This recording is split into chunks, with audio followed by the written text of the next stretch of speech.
special presentation of Riverfront Broadcasting Sports. It's time for Post-8 Baseball on KCCR and on YouTube at KCCR Sports.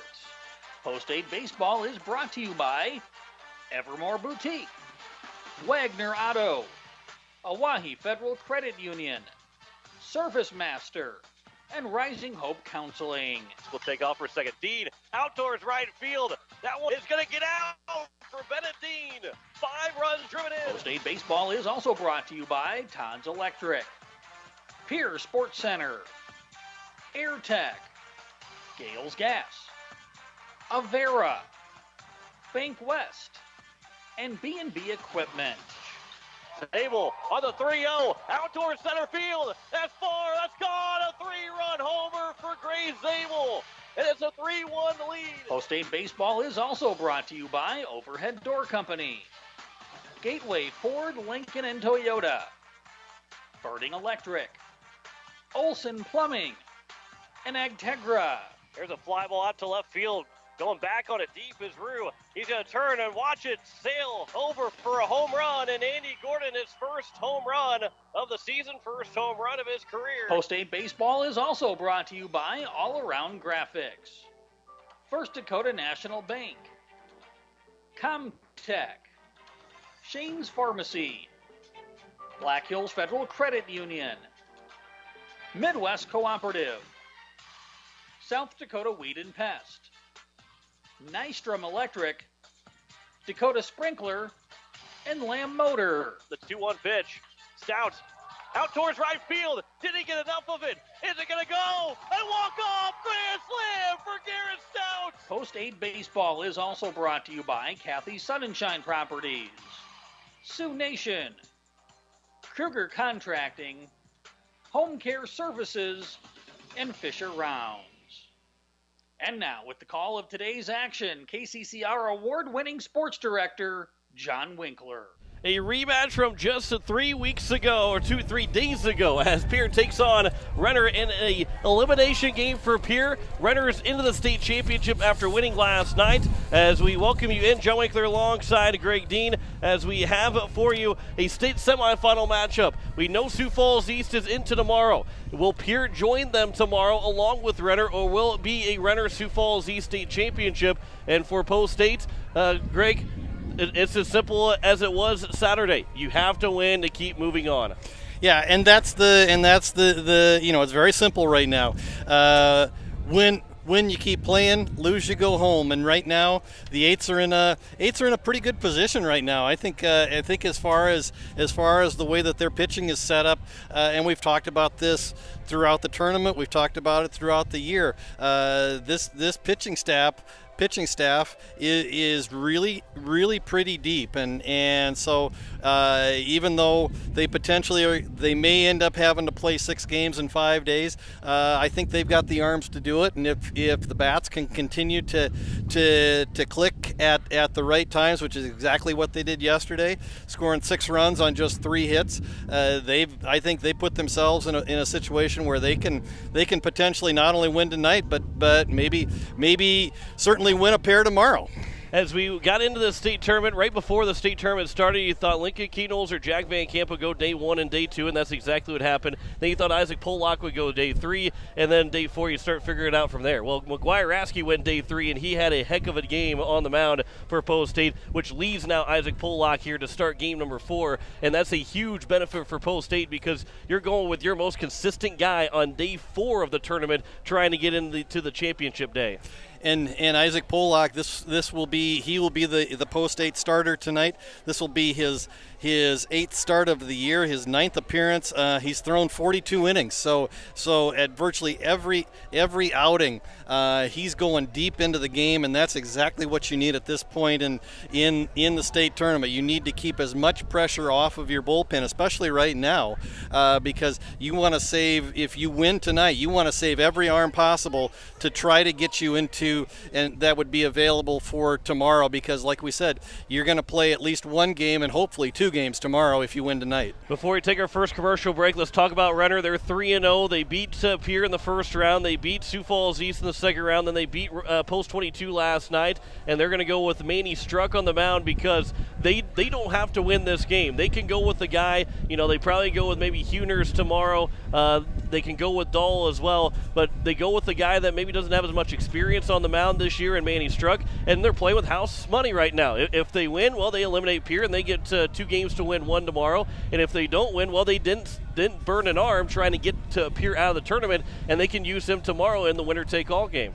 And that's the benefit of being undefeated in this State Legion tournament at this point in the tournament. And Manny Struck, this will only be his 6th appearance of the year. He's only started 2 games so far this year. He's only thrown 19 innings. So as you look at this Renner lineup, he actually is 6th in terms of innings pitched. So I mean, this is a young man who has not had a lot of work, and like you said, John, I think you put it best. I mean, they really are playing with house money. If they win tonight, they really put themselves in an enviable spot for tomorrow. If they don't, they're just in a one-game winner take all game tomorrow afternoon against whoever would be the winner between Sioux Falls East and Pierre if they were to win this game. Post State and Renner come up here in just a little bit. We'll step aside for 3 minutes. We'll come back. First pitch is scheduled for 8 o'clock. We're 14 minutes away. Back in 3 minutes. You're listening to Post State Baseball here on KCCR and on YouTube at KCCR Sports. Insurance. We all need it to protect our homes, health, businesses, and belongings. But having adequate coverage is just the beginning. You also need the support of professionals who stand by your side to protect what's important to you. Fisher Rounds & Associates combines the coverage you want with the commitment you need. Fisher Rounds & Associates, at your service, at your side, with offices in Pierre, Mitchell, Watertown, Sioux Falls, and Rapid City. BankWest Insurance has the expertise and resources to deliver personalized service and customized solutions. As an independent agency, we shop dozens of companies to get you the best coverage at the best price. As your trusted choice for insurance coverage, we promise to go the extra mile so you can rest assured your loved ones and your assets are protected. Contact your local agent with BankWest Insurance to work for you. Not a deposit, not FDIC insured, not insured by any federal agency, not guaranteed by any bank, may go down in value, equal opportunity provider. Home Care Services is a private agency committed to providing expert advice and specialized care to those who want to remain living independently at home. Home Care Service has a team of nurses, caregivers, and administrative staff that offers a full range of in-home support services to our area. For more information about Home Care Services, call 224-2273. Expert advice, professional care. Home Care Services, 224-2273. At Black Hills Federal Credit Union, our top priority is providing value to our members. Since 1941, we have helped our neighbors buy homes and vehicles, finance their farms and ranches, insure their assets, and retire comfortably. From Custer to Sioux Falls, we live and work in our communities, and we treat our members like family. Visit bhfcu.com to learn more about how you can join. BHFCU is member-owned, not-for-profit, and federally insured by NCUA. Building a home. It's the biggest investment most of us make in a lifetime. Not to mention, it's a decision that, well, you pretty much live with day and night. The quality of the workmanship stares back at you like a reflection. It also affects the value of your investment. Choosing the right contractor is critical. Kruger Contracting is that contractor. Call 222-2523. Quality workmanship and materials completed on time. Kruger Contracting. In a word, quality. Call 222-2523. Sioux Nation of Fort Pierre knows what that sound is. It's baseball season. They also know that means it's grilling season. Sioux Nation has the Green Mountain Grill choices that you need for those hot dogs and burgers for tailgating. And let's be honest, you know there will be a steak in there too. Visit Sioux Nation of Fort Pierre and see their selection of grills. While you're there, also pick up some seasonings for your grilling needs. Visit Sioux Nation at 504 Deadwood Street, Fort Pierre. As we welcome you back here to Brandon, as we are getting set for the state semifinal, what potentially could be one of 3 state semifinal games. We had the first one earlier, Sioux Falls East beating Post 22 4-1. So the winner of this game will play Sioux Falls East. Now, if it's Pierre, it's a elimination game in the state semifinal tomorrow afternoon at 4 o'clock. And then the winner of that game will take on Renner in the state championship winner-take-all game. If it's Renner, it's the state championship tomorrow, and Sioux Falls East has to come back and win both games against Renner to win the state championship. So Renner is in the spot that everybody wants to be at, 3-0. This game, while it matters to them, it doesn't matter in terms of losses. It just then puts 3 teams with 1 loss going into tomorrow. And Greg, this for Post State, again, we mentioned it beforehand. Isaac Pollock on the mound. You like where you're sitting at pitching-wise going into this matchup, and you like that you get Pollock to be used on Monday. You didn't have to use him over the weekend. You use him on a weekday on Monday because, 1, your team's still alive, but 2, that's how much pitching you've been able to have, able to keep to this point. Absolutely, and in some ways, this game actually does matter to Renner from the standpoint of if they beat Pierre today, because Sioux Falls East is the host team for the National Regional Tournament, they automatically get a bid into the National Regional Tournament regardless of the outcome of the game or games tomorrow. So in some ways, they're playing for a spot in the National Regional Tournament tonight. If Pierre wins tonight, then potentially Pierre would have to go through, win the state championship, have to beat Sioux Falls East, and then come back and beat Renner a second time tomorrow in order to advance. But so in some ways, this is, even though it's not a championship game, this is a huge game for Renner as well. But for Pierre, Isaac Pollock, if you had to script out a situation where if you're Coach Brian White or Nathan Nas and you're trying to hand the ball on probably the biggest game of the year to a young man who is ideally set up to handle it, it's probably Isaac Pollock. Yeah, the amount of the blood pressure of Isaac Pollock is probably a steady mark all the time. I've not seen him get too high or too low at any point. The only difference in the entire lineup from Game 1 to now Game 4 between these two teams when they played back on Friday is TJ Freeze, the DH, and that's the only difference between the lineups. I guess there's a couple of extra guys in there. Dalton Garbers is not in there as well, but Manny Struck was in the lineup. He's on the mound right now. So for Post State, they're rolling the same lineup that they had on Friday, looking to have a better luck against this Renner team. Just 7 hits in that first game, 4 for Renner, 3 for Pierre. So not a whole lot of hits to go around. There wasn't a whole lot of runs. It was a 2-1 win for Renner. They won it off of a stealing home on a wild pitch. They started to steal home, ended up being a wild pitch, allowing Henry to score. That's how they won the game and got to be 1-0. That was the closest game that Renner has played so far in this tournament. And Renner has also played small ball as they scratched out a run yesterday on a suicide squeeze. So you never know what Renner might pull out of their bag of tricks depending upon the situation and depending upon the point of the game. Pierre Post State taking on Renner. If Post State wins, they're into tomorrow to take on Sioux Falls East in the state semifinal. A loss will eliminate them. Renner is in the state championship whether they win this game or not. The starting lineups will be announced. We'll step aside. We'll come back in 3 minutes and give you the starting lineups, and we'll have first pitch for you. You're listening to Post State Baseball here on KCCR and on YouTube at KCCR Sports.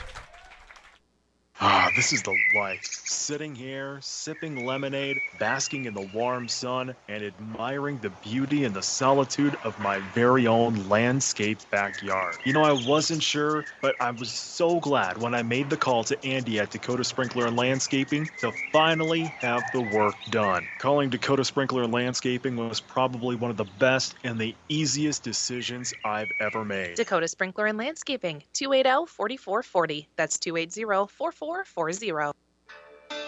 Nystrom Electrical Contracting in Pierre has been providing professional sales, service, and installation since 1977. Whether you're starting from scratch, new construction, or you're upgrading your current system at your home, farm, or office, give the professionals at Nystrom Electrical Contracting a call. They've got a lot of bright ideas. Call Nystrom today to schedule a free computer-generated estimate. The number is 224-8750, or visit their website at nystromelectric.com. It is time to control noxious weeds. Do you have a control plan in place? If not, contact your local weed and pest supervisor to help you set up a plan. Effort now will save you time and money in the future.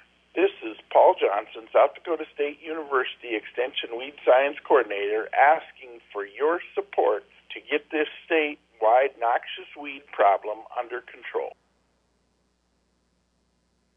As long as you have a local cooperative, you'll never farm alone. At CHS Midwest Cooperative, our team is your team, ready to help you make the decisions that are vital to your operation. From the seed, plant health, and marketing the grain, to fuel to keep you running, the feed to supplement your herds, and the financing programs to make it all possible. We're here for you. Give CHS Midwest Cooperative a call today and let us show you the value of the co-op. Local, loyal, and trusted for generations.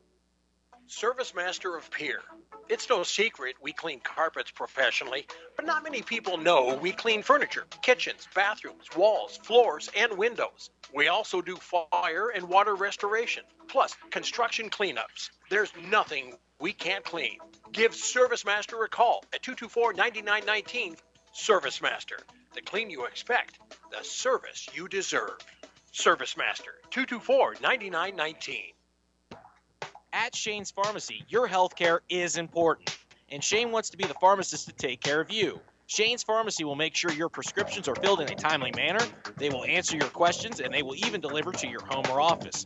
Call 223-9200. Shane's Pharmacy, the pharmacy you know and trust. The number again is 223-9200. Shane's Pharmacy in Fort Pierre, proud to support high school athletics. As we welcome you back here to Brandon, we will step aside one more time. Come back in 2 minutes with First Pitch. You're listening to Post-State Baseball here on KCCR and on YouTube at KCCR Sports. Comtech in Pierre invites you to come out and check out their expansive showroom. It's filled with everything you need to thrive in today's technology-dependent world and a knowledgeable staff to guide you through. Comtech has TVs, computers, personal electronics to commercial electronics, anything to fit your technology needs. The experienced professionals at Comtech can guide you through any questions you may have. Whether you struggle with technology or live for it, Comtech can help you find exactly what you're looking for. Comtech will even install and service what they sell, so you don't have to worry once you get your products home. Comtech, located at 1601 North Lowell Avenue behind Walmart. Check them out online at comtechplus.com.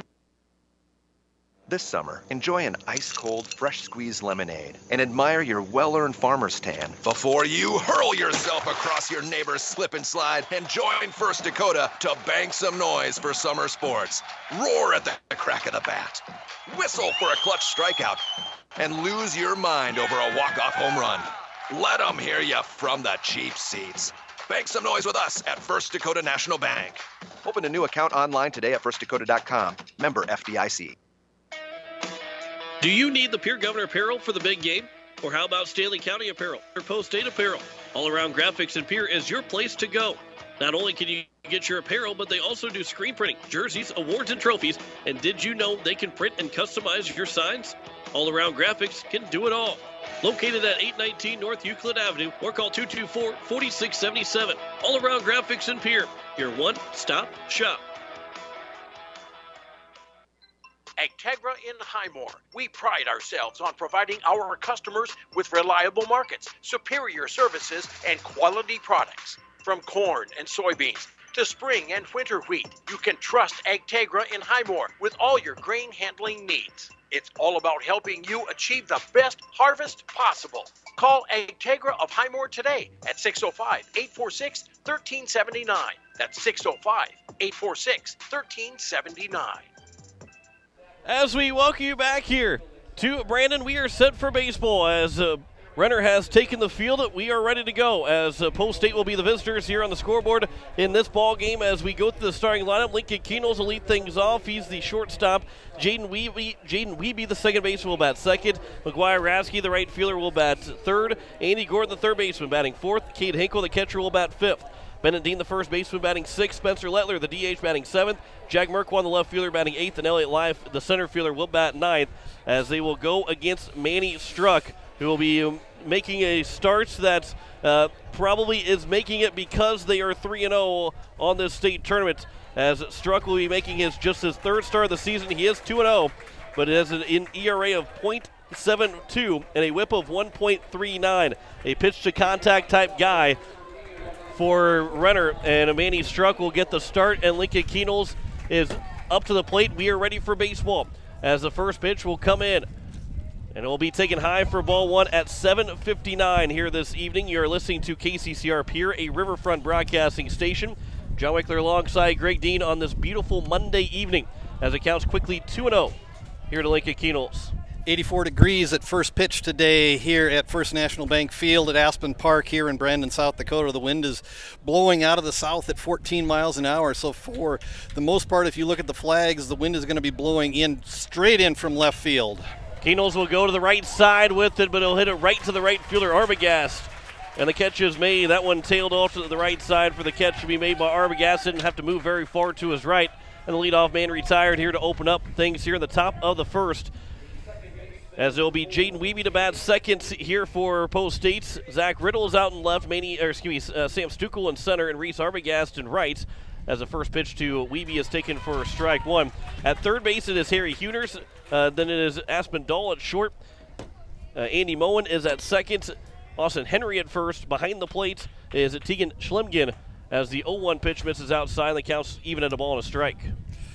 For the Eights, they are wearing the green tops, gray pants, black lettering across the front saying Post 8, black numbers on the back outlined in white. There's a line shot right back up the middle, almost got struck, but it goes into center field for the first hit of the ball game for Post State.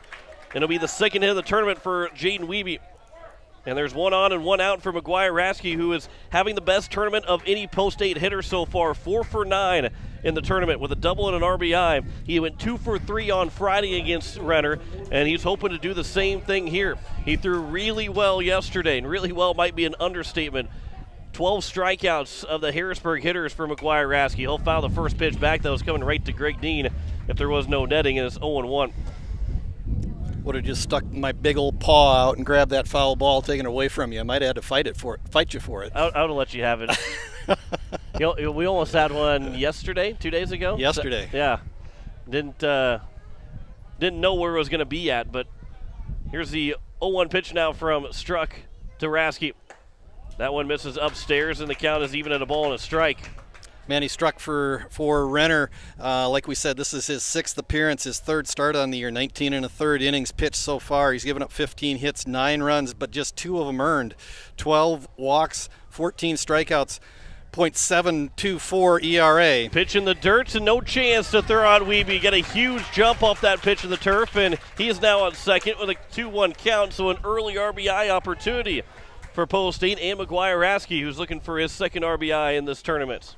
Struck with a 1.40 whip. So based on what we've seen through the first 2+ batters, a young man who does not overpower hitters, and you can see that from his strikeout numbers, just 14 strikeouts in 19+ innings.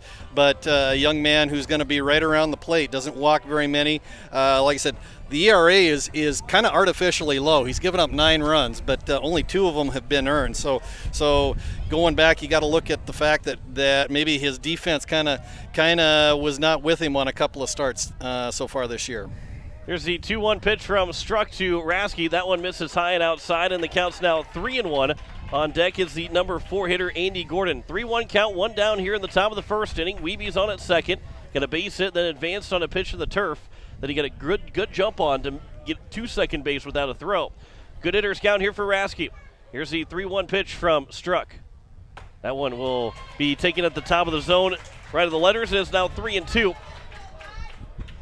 Veteran umpire crew tonight working this elimination game here on day 4 of the State Legion Tournament. Greg Warren behind the plate, Brian Wetham at first base, John Wittrock at third base. 3-2 pitch. Raskey will pop it up left side. Will it stay in play for the third baseman, Hueners? He's over by the fence. He'll make the catch and retire Raskey. A good play from Harry Hueners. There's 2 down here in the top of the first inning, and it brings up Andy Gordon trying to drive in that first run of the ball game. And where the Eights have had success, where the 2 games that they've won, they've gotten on the board early in the first inning of both of those games. So this at bat is a big at bat for the Eights. If they can put a run on the board and get a little momentum coming out of the gate, that could be huge. So it is Andy Gordon at the plate now, 2 for 10 so far in the tournament with an RBI. Got an RBI single yesterday against Harrisburg. Here's the first pitch from Struck to Gordon, and he'll pop that one foul and out of play on the right side. And the count is 0-1 to the Post State third baseman, One of the seniors that is playing for his final time here. He's not one of the 3 seniors that can come back and play next year. Aaron Booth, Bennett Dean, and our starter Isaac Pollock are 3 guys that can come back and be super seniors. Here's the 0-1 pitch. There's a swing and a miss, and it's now 0-2. A lot of room out in right center right now. Reese Arbogast, the right fielder, playing he's even over towards the line a little bit, but then the center fielder Sam Stukel is actually pulled around towards left field. So anything in the right center gap is anything in the right center gap would allow Gordon to go a long way. Count is 0-2 here to Gordon. Wiebe still stands at second base. A base hit could give Post State a 1-0 lead with Wiebe off on contact. Here's the 0-2 pitch. And Gordon will spoil it, foul it out of play, and will stay at 0-2. You don't think these number 3 and 4 hitters for Post State, they're fighting for every inch, even the 5-hitter as well. This is the last time here, the last state tournament that they will get to compete in. They want to try and extend this season to another week to the regional tournament, but it's going to take a state championship to get that done. Here's the 0-2 pitch. Gordon out to the right side. Arbogast will go back on it, and he'll backpedal, make the catch, and retire the side here in the top of the first inning. No runs, 1 hit, no errors, and 1 man left on base. We played a half an inning. There's no score between Pierre and Renner as the Royals are coming to the plates here at the bottom of the first inning. Easy for you to say. Yeah, exactly. Back in a minute, you're listening to Post State Baseball here on KCCR and on YouTube at KCCR Sports. Are you building a new home or remodeling the old? Adding a fireplace can make a house a home. Olson Plumbing in Pierre carries a full line of Heatolator fireplaces. Whether your taste is traditional or contemporary, Olson Plumbing has a great selection of Heatolator fireplaces that will fit any style. Whether you're building new or updating, call Olson Plumbing. Heatolator Fireplaces, the first name in fireplaces. Olson Plumbing in Pierre is your source for the industry's largest selection of indoor-outdoor fireplaces, either gas or wood, and outdoor fire pits. Stop by their showroom at 2803 East Wells or give them a call, 224-6436. Ferding Electric has a long history of doing electrical work the right way. Economical service, professional work, and customer satisfaction is why they can say that. Ferding Electric can do residential, farm, and commercial projects. Doesn't matter if they are charged with new construction or a remodel project, they get it conducted. Contact the staff at Ferding Electric at 224-8684. They can light a spark into your next project. Ferding Electric, 224-8684. As we welcome you back here to Brandon, as we enter the bottom of the first inning, the starting lineup for the Renner Royals. Zach Riddle, the left fielder, will lead things off. Aspen Dahl, the shortstop, will bat second. Sam Stukel, the center fielder, batting third. Austin Henry, the first baseman, batting fourth. Andy Mohan, the second baseman, will bat fifth. Reese Arbogast, the right fielder, batting batting sixth. Harry Hueners, the third baseman, batting seventh. TJ Free is a DH, batting eighth. And Tegan Schlimgen is the number 9 hitter, as he is the catcher for Renner Royals, as they will go against Isaac Pollock, who is actually making his second appearance in the state tournament. He did throw an inning back on Saturday, as Post State had to go 8 innings to get that win against Watertown, but this will be his first start, and his first start since probably, and it was, to call a spade, it was his worst outing in the region tournament, but that was the only bad outing he's ever had so far this season, as the first pitch is fouled away by the left fielder, Zach Riddle. For Isaac Pollock, this will be his 11th appearance on the year. He and his 8th start, or 10th appearance on the year, 8th start. He is 7-1 on the season. 43 innings pitched with a 1.83 ERA and a WHIP of 1.24. 38 strikeouts, second on the team coming into the tournament. A 1 pitch just missed upstairs to Riddle, who went 2 for 3 in that first game. That one's down the left field line. Merkwan going over. He'll dive, and he makes the catch on the left field line. Merkwan with a highlight reel catch to open up the bottom of the first. Yeah, I just had to go a long way, and like we said, the wind is blowing in. May have held that ball up just a little bit, and Merkwan with good speed out in left field, and he was able to come from pretty much straight away left field and actually caught that ball about 2 steps into foul ground. So a great defensive play to maybe get the 8s going here in the bottom of the first. First pitch to Aspen Dahl, missed for ball 1 on the outside corner.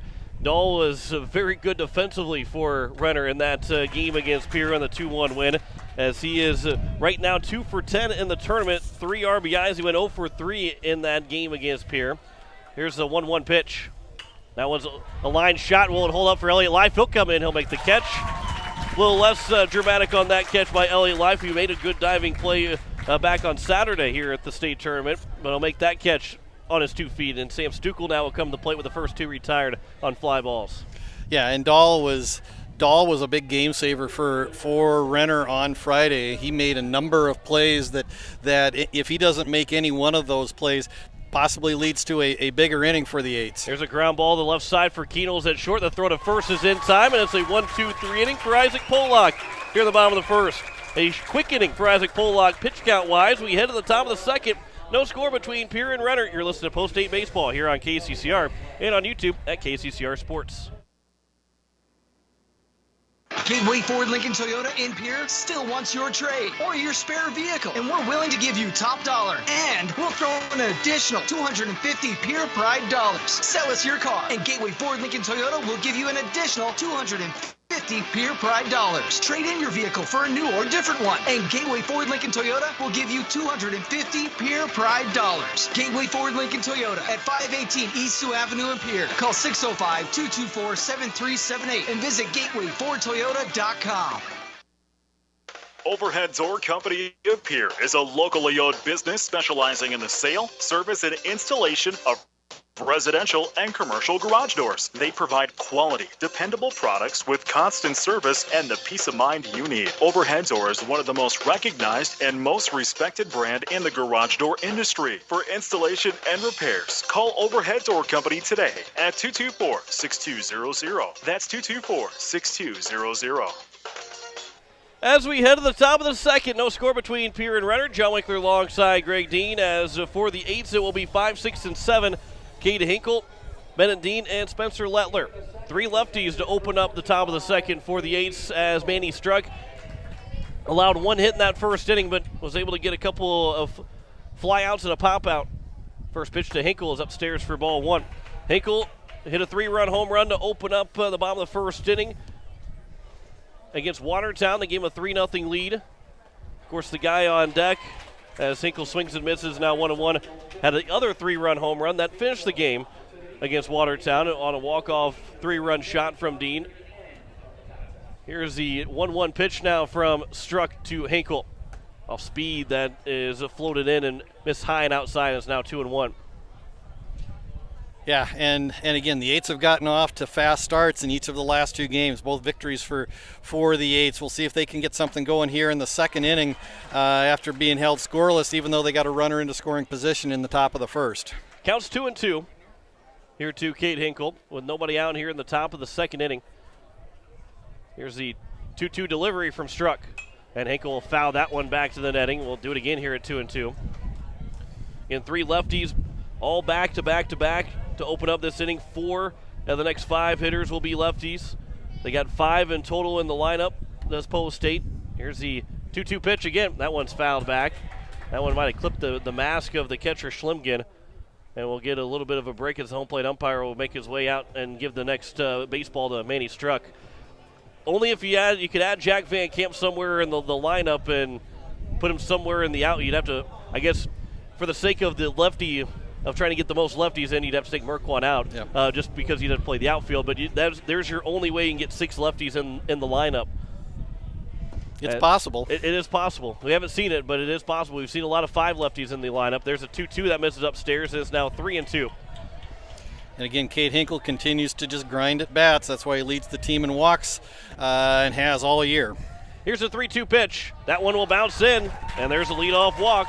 And Post State has the leadoff man on for the first time in this ball game. And it will bring up now Bennett Dean with 1 on, nobody out. For Post State in that first game against Renner, did not have the leadoff man ever reach base. Even in the inning that they scored, did not get the leadoff man on. So this is the first time in now 9 innings against Renner that they've had the leadoff man on base. Maybe they can turn that into something, get some offense going, as the pickoff attempts over to the first baseman, Austin Henry, is almost went wild of Henry, but Hinkle dove back in safely. Dean so far in the tournament just 1 for 8, but the big hit was a 3-run homer that won the ball game. First pitch will miss. Actually, will catch the top of the zone for strike 1. That's what I get for trying to make the call for the umpire. It was at the letters. It was It's only the top of the second. Can't get too animated yet. Here's the 0-1 pitch. That one is upstairs, and the count's now 1-1. Not that I would umpire's call anyway, but we have a much better angle up here. Yeah, exactly. we can make every call.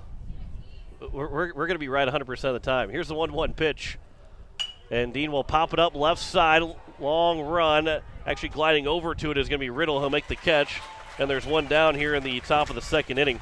And it will bring up now Spencer Lettler. That reminds me of the state championship back in 2019 in the football state championship. That was the first year of replay, and they had 3 calls, I think it was. And yes. We got a chance, because we're in Brookings, we got a chance to see the monitor and see the replay while on the radio. And all 3 times we said, this is how the call's probably going to go. It was the wrong call every time. We were wrong all 3 times. One of them I still don't know how we were wrong, but we were wrong on all 3 of the replays that we thought that was the outcome that was going to be, and nope, it was the opposite. Counts 0-1 here to Spencer Lettler. Here's the 0-1 pitch. That one misses high and outside, and the count's even at a ball and a strike. Lettler's looking for his first hit of the state tournament. He's 0 for 4 so far. Went 0 for 3 against Renner back on Friday. He did not hit yesterday. Did not hit yesterday or Saturday. Was not in the starting lineup on Saturday and Sunday because Keenels hit for himself and then Muraski hit for himself, so the count's now 2-1. But it is 0 for 4 so far as Spencer Lettler. So now here's the 2-1 pitch. That one will bounce in as now 3-1 on deck is Jack Merkwan, who will also be looking for his first hit of the state tournament. But he might have it with 2 men on with 1 down. Lettler's platooned in left field with Merkwan throughout the year. And the Eights have gotten good production out of both young men this year. And that will be a 1-out walk. Lettler will draw it. It is now first and second to bring up now Jack Merkwan.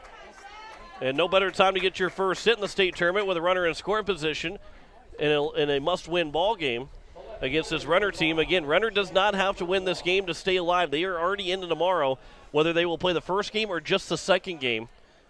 It will depend on the outcome of this one. Pierre can only play that first game tomorrow if they win. If they fall there, we will head back to Pierre after this game's over. Here's the first pitch to Merkwan. That's upstairs for ball 1.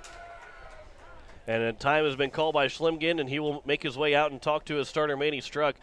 And again, if this was an elimination game for Renner, no disrespect to Manny Struck, but he's probably not the guy that's on the mound. But being 3-0, and Coach Greco says we got a chance to maybe have a younger guy be out there on guy with a little less experience, but you can say, hey, going into next year, Manny Struck might be your guy, might be one of your guys, and this is a perfect opportunity in a game that, again, if you don't win, it doesn't hurt you like it would for everybody else that's in the tournament. Here's the 1-0 pitch. And Merkwan will fight it off. It's up in the air, and it's going to be caught by Struck, the pitcher. And there's now 2 down, and it's up to Elliott Life to try and drive in a run. And Merkwan got jammed on a pitch in on his fist and just popped it up right on the first baseline, and Struck quickly off the mound. Came over, actually was the one who made the play, even though Austin Henry was playing in front of the bag at first base. Maybe he had a little better angle on the play, but Struck hopped off the mound, made the play, and recorded the second out. And now the Eights have runners first and second, but 2 outs in the inning.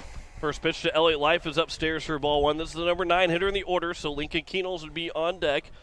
Life's only hit so far has been a double. Be looking for that second base hit, as that one a balk is called on Struck. So it's now second and third here with 2 away and a 1-0 count.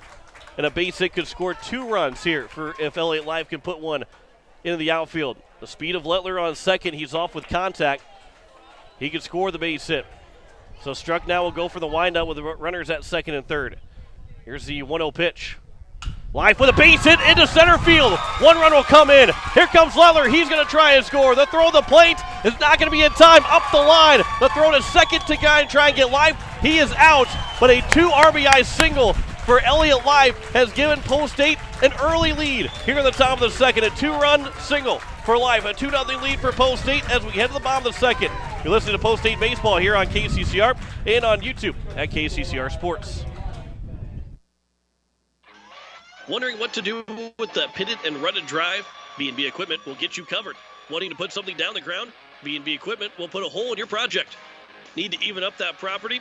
B&B Equipment can fill that need. B&B Equipment can deliver all your gravel and material needs. B&B Equipment is here for all your excavation needs. Contact B&B Equipment, 224-6727. A contractor here for you. That's B&B Equipment, 224-6727. Innovation. It's right here. Avera St. Mary's Hospital keeps care local for you and your family, offering comprehensive care that has earned 4 out of 5 stars by the Centers for Medicare and Medicaid Services in hospital performance and safety. Avera St. Mary's world-class care is further supported by advanced technology, 2-way video e-consults, 3D mammography, and a state-of-the-art birthing center, so you and your family don't have to go anywhere else, because innovation lives right here in Pierre. Learn more at avera.org/news. As we welcome you back here to the bottom of the second inning between Pierre and Renner, a 2-0 lead thanks to a 2 RBI, 2-out single from Elliott Life. He was thrown out trying to take second base in the throw coming to the plate.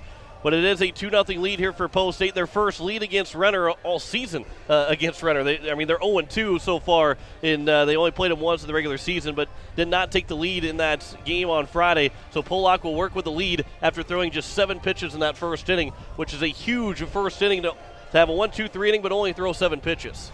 And again, we've talked that's kind of reminiscent of when Isaac Pollock is going good. He does not need a lot of pitches because the ball that he throws is very deceptive. He's got an unusual delivery.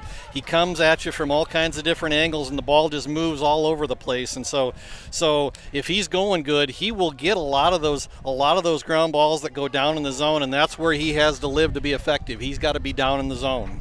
First pitch is a miss for ball 1, and putting on a little bit of a shift and moving Keno's in the hole on the left side. Here's a 1-0 pitch to Henry. That one will catch the zone. The count's even at a ball and a strike here to Austin Henry. So far in the tournament for Henry, he is 4 for 7, 2 doubles, 3 RBIs. He had a double, went 1 for 2 on Friday. That pitch misses, and it's now 2-1 here to Henry. He threw on Saturday. He's not available to throw the rest of the state tournament, but he did throw Saturday. Didn't have his best stuff, did Henry. Here's the 2-1 pitch. That one's popped up right side. Dean will give a chase, but that one will get out of play, and the count's even at 2 balls and 2 strikes.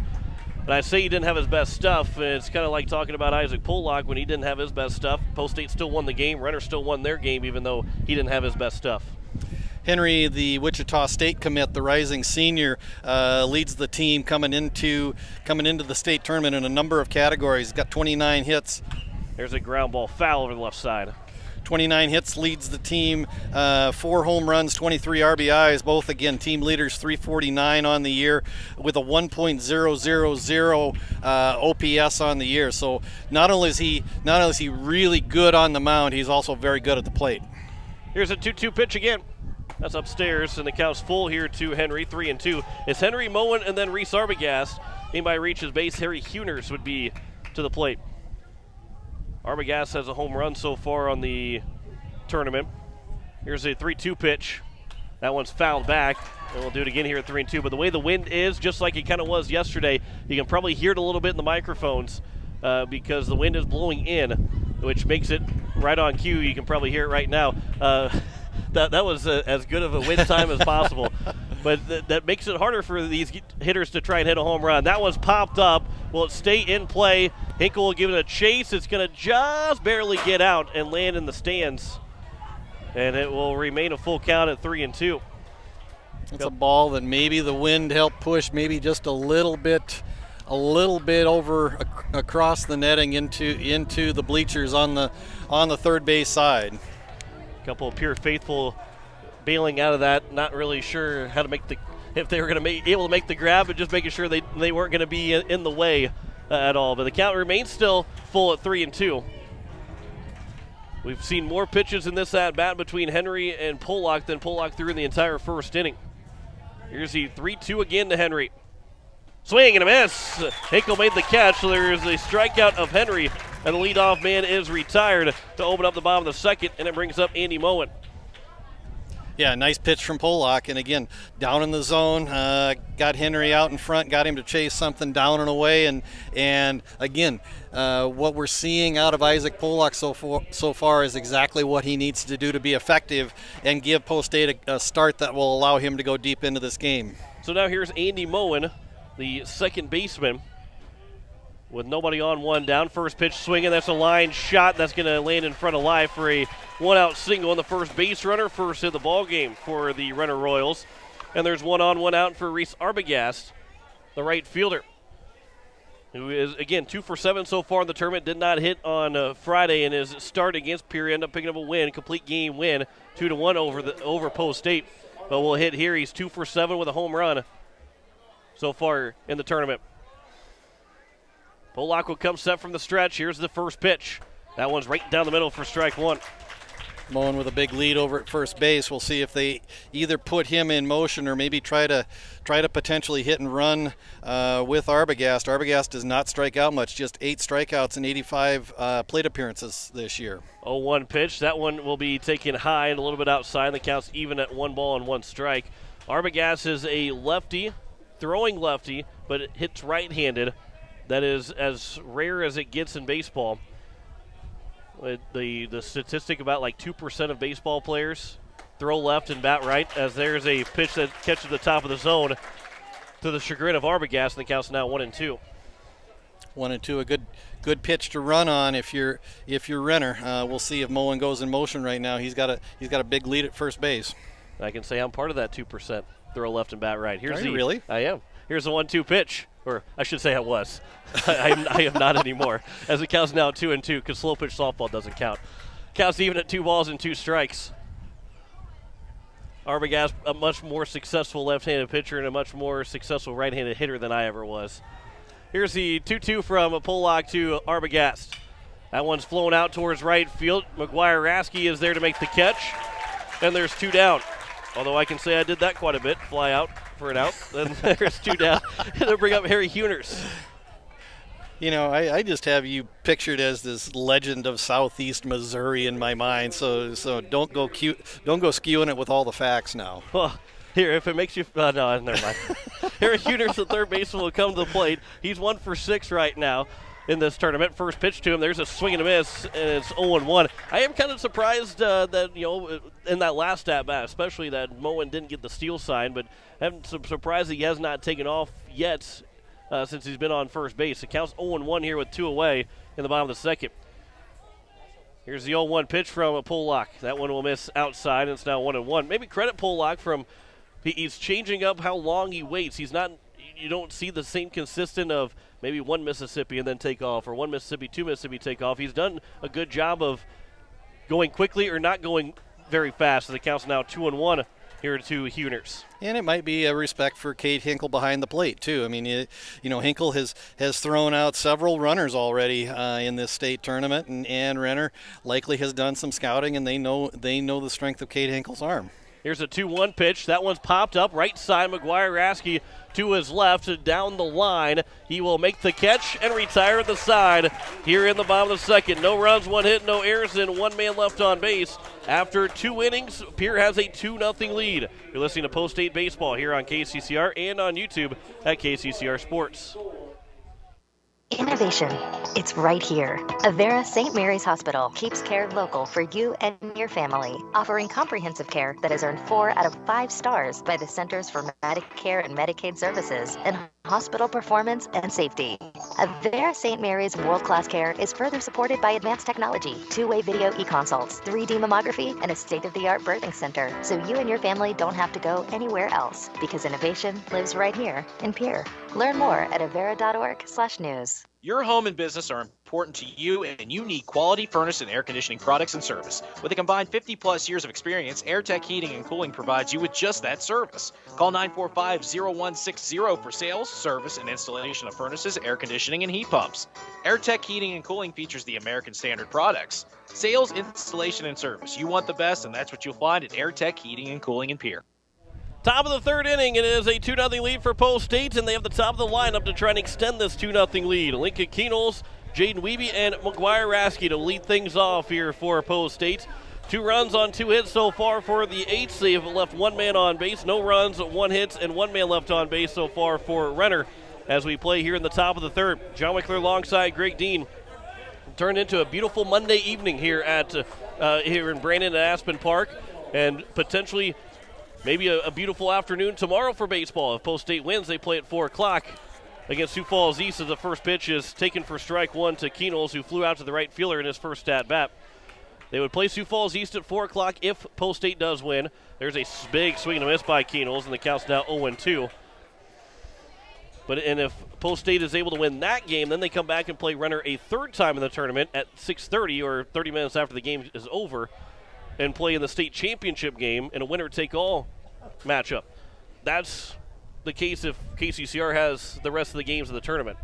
If Post State doesn't win at any point, that's what will be done the next time Post State loses, as the count is now 2-2. Unless that is the regional tournament, then they get 2 losses again. So here's a 2-2 pitch. There's a ground ball through the left side for a base hit, and Keenels is 1 for 2. And the leadoff man on base to open up this inning, just like it was in the top of the 2nd, and see if the Eights can score that leadoff runner like they did in the top of the 2nd. As Jaden Wiebe will come to the plate, he's 1 for 1 with a single. Yep, and the Eights just continue to chug along. They are up 2-0 here in the top of the 3rd. Got those 2 runs in the top of the 2nd, and now have the leadoff runner on here in the top of the 3rd.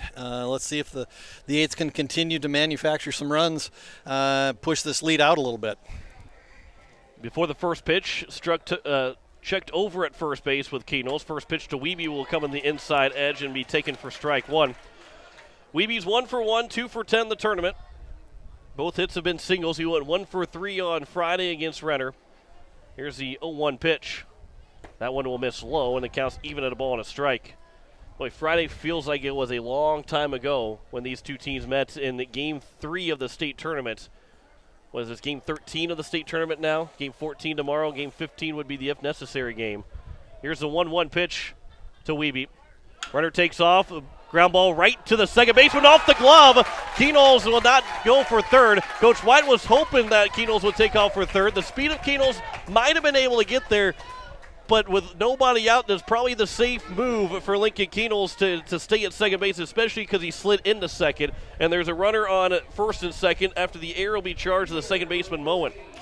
Yeah, and kind of a hit-and-run play, a chopper right over the top of the mound. Andy Mohan comes over from his second base position, actually was standing right on the bag, getting ready to field the ball, and Lincoln Keenholz comes in hard, and I think probably Mohan just took his eye off the ball at the very, very last second, and ball ticked over the top of his glove, and with that, Mohan gets the air. The Eights have something going here in the top of the 3rd inning. Runners on 1st and 2nd, nobody out. First pitch missed to McGuire Rasky for ball 1. He popped out to the 3rd baseman Hueners in foul territory in his first trip to the plate. Here's the 1-0 pitch. Rasky swings and misses, and it's now 1-1. 1st and 2nd, nobody out here in the top of the 3rd. 2-0 lead for Post State. No action in the bullpen for Renner, and at the way that Manny Struck has thrown 36 pitches through 2 innings, I would think that they'll probably ride him as far as the 105 pitches will go before using another arm. Here's the 1-0 pitch, and Rasky will shoot that out to center field. It will be caught by the center fielder Stukel, and Keenels will get back to the bag at 2nd, tag up, and slide in safely at 3rd. And a good base running play by Lincoln Keenels. A good hit from McGuire Rasky. It doesn't go down as a sacrifice, but just as good as one, as it's now 1st and 3rd with 1 down. And even though the ball was hit pretty much right at Sam Stukel over in right center, he actually had to drift back just a couple of steps right at the very end, and actually was going backwards when he caught that ball, so his momentum was carrying him away from 3rd base. Keenholz tags up and gets to 3rd base without a throw. So they appealed the tag by Keenels. The umpire did call him safe at 2nd, so it is 1st and 3rd here with 1 down, and Andy Gordon up to the plate. He's 0 for 1 with a fly out to the right fielder. If he does that again, that will get the job done to score Keenels. A pick over. It's going to get away from the first baseman. Keenels is going to come in to score on the throwing error from Manny Struck, and it's a 3-0 lead now for Post State. Yeah, pickoff attempt over to first base, trying to keep Jaden Wiebe close and just kind of short hop Austin Henry, the first baseman. Ball skipped past him just about 10 feet, but that was all Lincoln Keenholz needed to get home from third. Went home without a throw. Second error already in the inning now for Post State. There's going to be for, I Post 307. I think they're actually calling a base hit for Jaden Wiebe because they have 4 hits up on the board right now. Oh, that's true, yes. And so they put Wiebe's as a base hit instead of an error, as there's a foul ball off the leg of Gordon, and the count's even at a ball and a strike. Yeah, and so does the Post State Game Changer site. So official scorer Rick Gordon, assistant head of the KCCR Research Department, also scored that as a hit for Jaden Wiebe. Hey, we won't argue about another base hit for any of our Post State guys, as the 1-1 pitch is upstairs, and it's now 2-1. Only helps out the average. Back pick over at first, and Wiebe staying in safely. He'll gladly take that. As a pitcher, you don't like to see it. As a hitter, you like to see it. As a fielder, you probably like to see it too, because that is a toss-up, whether that was a hit or an error. Here's the 2-1 pitch. Gordon will rip it foul right back to the netting. And the count is even at 2 balls and 2 strikes. Might have chased that one. What could have been 3-1, now it's 2-2. And again, Stukel in center, shading Gordon around to left field. Arbogast actually shading toward the line. So there's a lot of real estate in right center right now. Gordon will rip that one into left field for a base hit, and it's first and second again here with 1 down. And the third hit of the inning now for Post State. And see if maybe there's a little bit of movement, and there will be some action in the bullpen for Renner Post 307. As try and get the number on who that is. 37. I wonder if that's TJ Free possibly. He did not have a number listed on the scorecard He's wearing number 10. Okay. So 37 is not on any roster right now, as the first pitch is taken for a strike. And maybe check the lineup card if there's. Yeah, there's no 37 on the lineup card. There is a 30, but my uneducated guess will be I'm going to say it's TJ Free until somebody proves me wrong. Well, TJ Free's wearing number 10. I did see that when he got announced. Okay. Yeah. All right. All right. Well, you just proved me wrong. Count is 1-1 here to Kate Hinkle. Runners at first and second. We got a baseball game going on, if you didn't know. Runners at first and second with 1 down. Here's the 1-1 pitch. Runner takes off for third. The throw to third. Wiebe will slide in safe. Gordon is in between at first and second. The throw back to first, and safe is Gordon back at first base. So a stolen base for Wiebe. Gordon was not able to take second base, but he was able to get himself back to first without being picked off. So the count is now 2-1, and there's a runner at the corners with 1 down.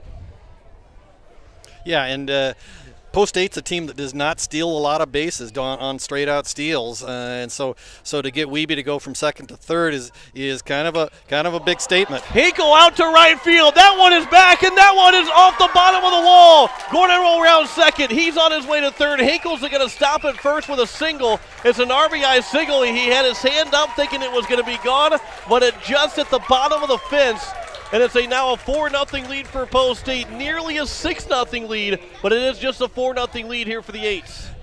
And Brian White, as he came out of the third base coaching box after the play got over, held his hands out, looked at Kate Hinkle and said, from now on, don't celebrate until the ball goes over the wall. But what a big hit from Kate Hinkle right there. Hit the base of the wall just to the left of the 315 side down the line in right field.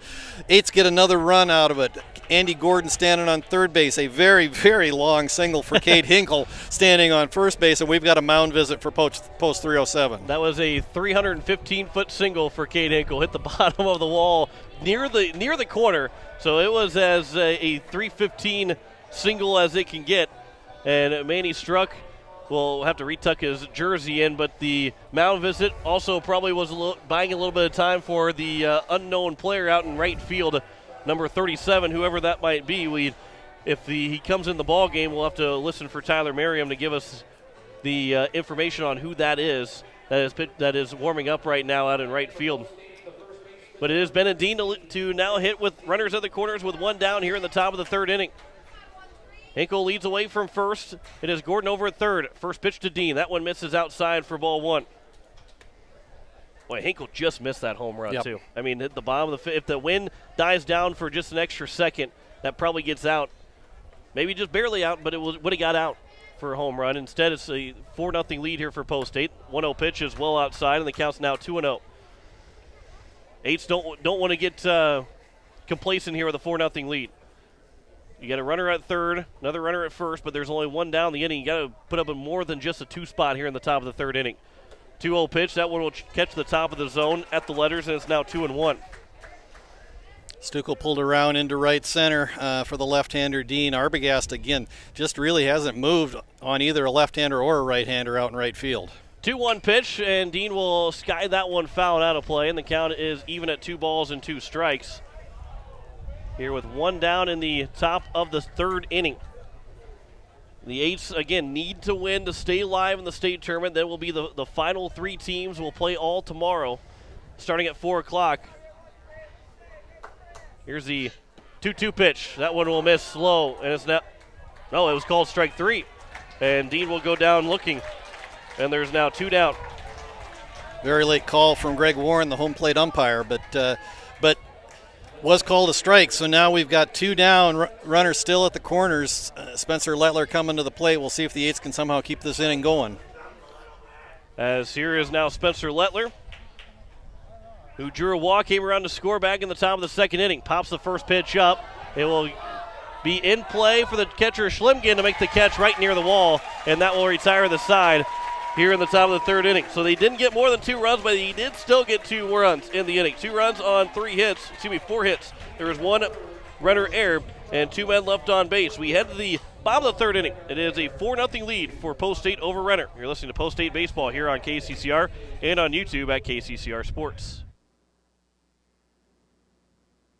Most of us already know that Gales Gas of Pierre is the place to call for propane. They offer an automatic fill plan so you never have to worry about running out of propane. They accept debit and credit payments or a budget payment plan to spread out the cost throughout the year so you never have surprises when you get your bill. For delivery, convenience, and great customer service, call Gales Gas at 224-5518.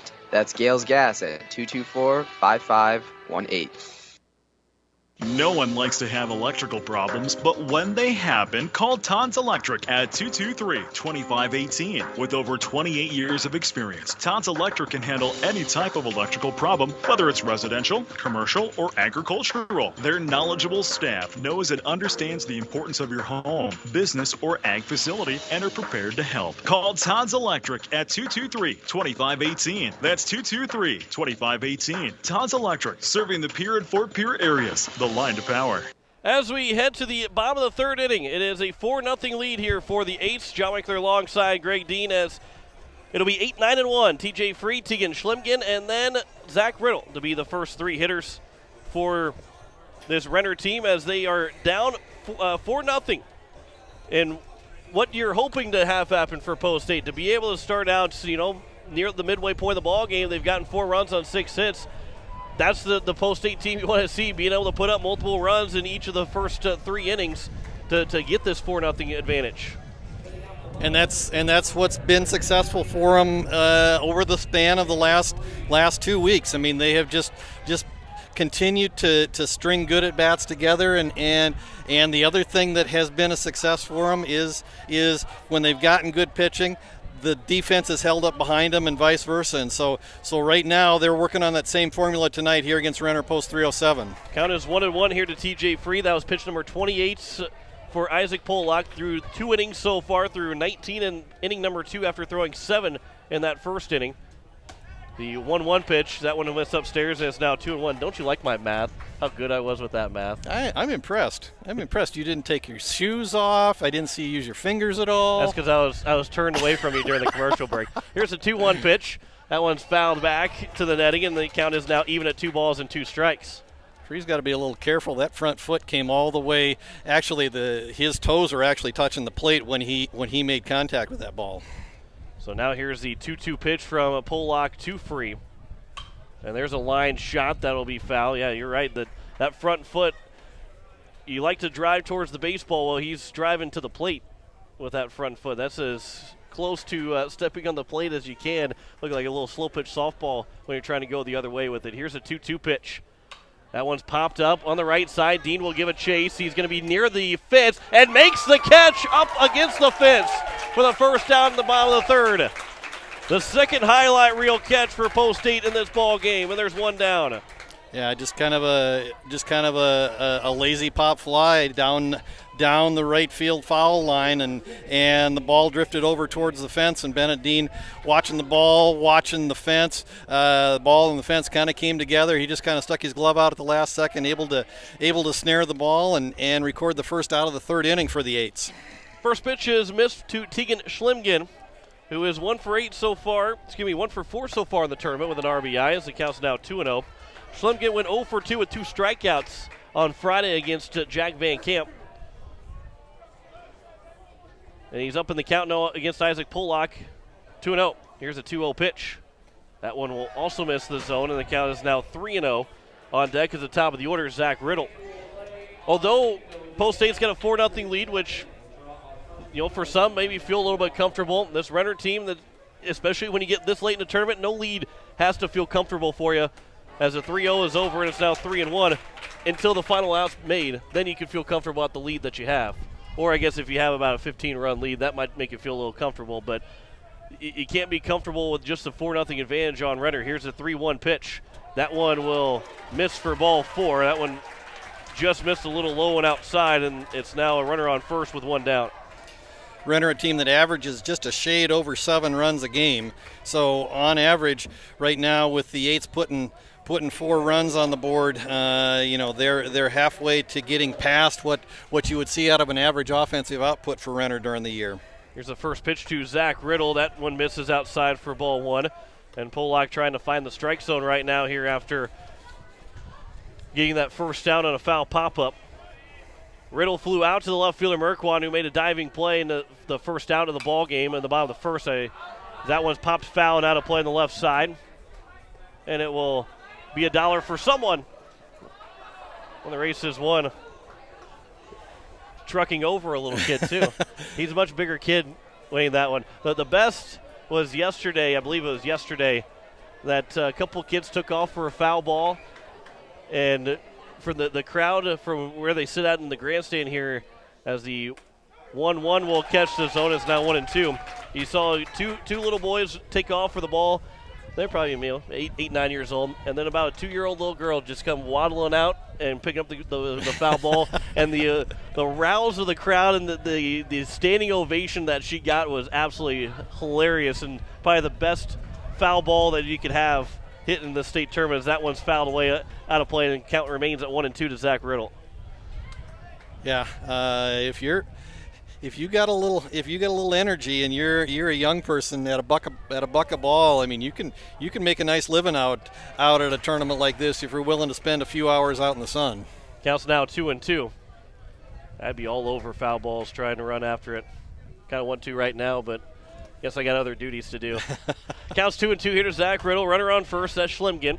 Here's the 2-2 pitch from Pollock. There's a line shot. Keenels will dive, and he can't make the catch. It gets into left field for a one-out single. And it's first and second here with one down to bring up now the number 2 hitter in Aspen Dahl. Yeah, Riddle just going the other way and a soft line drive. Keenholz goes to his right, dives and just out of his reach. If he could have found the glove, that would have been a huge play for the Eights. But Renner got little something going here. Runners first and second, one out here in the bottom of the third. Here's the first pitch to Dahl. That's missed upstairs for ball 1. Dahl flew out to the center fielder Life for the second out in the bottom of the first inning, but now he's got a chance with an RBI opportunity with a runner on second base right now here with one down. It's first and second with one away. There's a big swing and a miss by Dahl, and the count is even at a ball and a strike. Aspen Dahl among the team leaders in at bats with 98. He had 5 doubles coming into the tournament. 29 runs scored. Also among the team leaders with 20 strikeouts. 1-1 pitch is high and outside, and the count's now 2-1. Pollock, after having a 7-pitch first inning, a little bit laboring here in the second and now in the third, but still has a 4-0 lead in this bottom of the third inning. Runners at first and second with one down here in the bottom of the third. Here's the 2-1 pitch. That one will bounce in. Good block by Henkel, but the count is now 3-1. Sam Stukel, the number 3 hitter, waits on deck. And you don't want to walk the bases loaded because all of a sudden then it turns into a one-swing approach and you can tie the ball game right back up. Here's a 3-1 pitch. Popped up right side. Long run for McGuire-Raskey near the fence. He's going to run out of room. It gets out of play. And the count is full now here at 3-2. Nothing but a long strike off the bat of Aspinall right there. And so Eights just need one good pitch out of Isaac Polak right here. And actually, if they can get a ground ball the way that the Eights defense has played, they potentially could be just one pitch away from getting out of the inning. Here's the 3-2 pitch from Polak to Dahl. That one misses, and it will be a one-out walk, and the bases are now loaded to bring up the number 3 hitter, Sam Stukel. Stukel grounded out to Keynoles in his first trip to the plate. Love another ground ball right here. The corners will be even at the bags. The middle will stay back. They'll try and get that inning double play if they can get a ground ball out of Sam Stukel. Stukel so far here in the state tournament, he's been pretty good. 4 for 6 coming in, now 4 for 7 with a home run and 2 RBIs. So to get him out is a tough task here in Brandon. Here's the first pitch. At the letters for strike one. That's a big first pitch strike from Isaac Polak. Anytime you can get that first pitch strike, it really puts the pitcher at an advantage. It takes anywhere from 75 to 100 points off the other team's batting average. 0-1 pitch. He checked his swing, and that one just missed low and away, and the count's now 1-1. Again, corners are in. Middle is back. Here's the 1-1 pitch now to Stukel. That one misses high and outside. The count's now 2-1. Polak with 2 walks in the inning, a base hit as he load the bases after having the leadoff man be retired on a pop foul over by the fence on the right field side. Here's the 2-1 pitch. And that one is driven out towards left center field. Elliott Life will go back towards the fence. He'll make the catch. 2 runners will tag. The throw coming to third base and trying to put the tag down. Gordon dropped the ball, but it will be first and third. There's 1 run that scores. And a good throw from Elliott Life. That's a good throw to go to third base. You weren't going to get the guy out at home and nearly gunned him out at third base, which could have been interesting to see if that run came across before the tag was made. It's all moot, but a good play from Elliott Life and a sac fly from Sam Stukel. There's 2 down, runners at the corners, and a 4-1 score. And again, right now with the bases loaded and 1 out, I think what the Eights are just looking to do is just trying to limit the damage. If you can get an out here and somehow find a way to retire Austin Henry, then you will get out of here with just 1 run. He shows bunt. He pulls it back for ball 1 with 2 outs here in the bottom of the third. Maybe trying to catch the defense sleeping a little bit on the corners. Here's now the 1-0 pitch. And Henry will take that one high for ball 2. The count's now 2-0. Andy Mohan is on deck. Henry struck out swinging in his first at-bat. And again, Post State would like to, again, you can't get to tomorrow without winning today, but you like to have Polak go as long as he can. Runner takes off for second. A throw, no throw. And the count, I believe, is 3-0. They have 2-1 on the scoreboard. No, first pitch was a strike. Oh, first pitch was a strike. Yes. Okay. So the count is now 2-1. So Henry really crowds the plate. His toes are right up on the line. 2-1 pitch, and Henry pops it up on the right side. McGuire-Raskey will range over to his right or left. He'll make the catch on the line and retire the side. 1 run does come in to score on 1 hit, so there were no errors and 2 men left on base. We head to the top of the 4th inning. Post State still leads it 4-1. You're listening to Post State Baseball here on KCCR and on YouTube at KCCR Sports. When something just isn't right, it's natural to talk about it. If you had a toothache, you'd tell someone.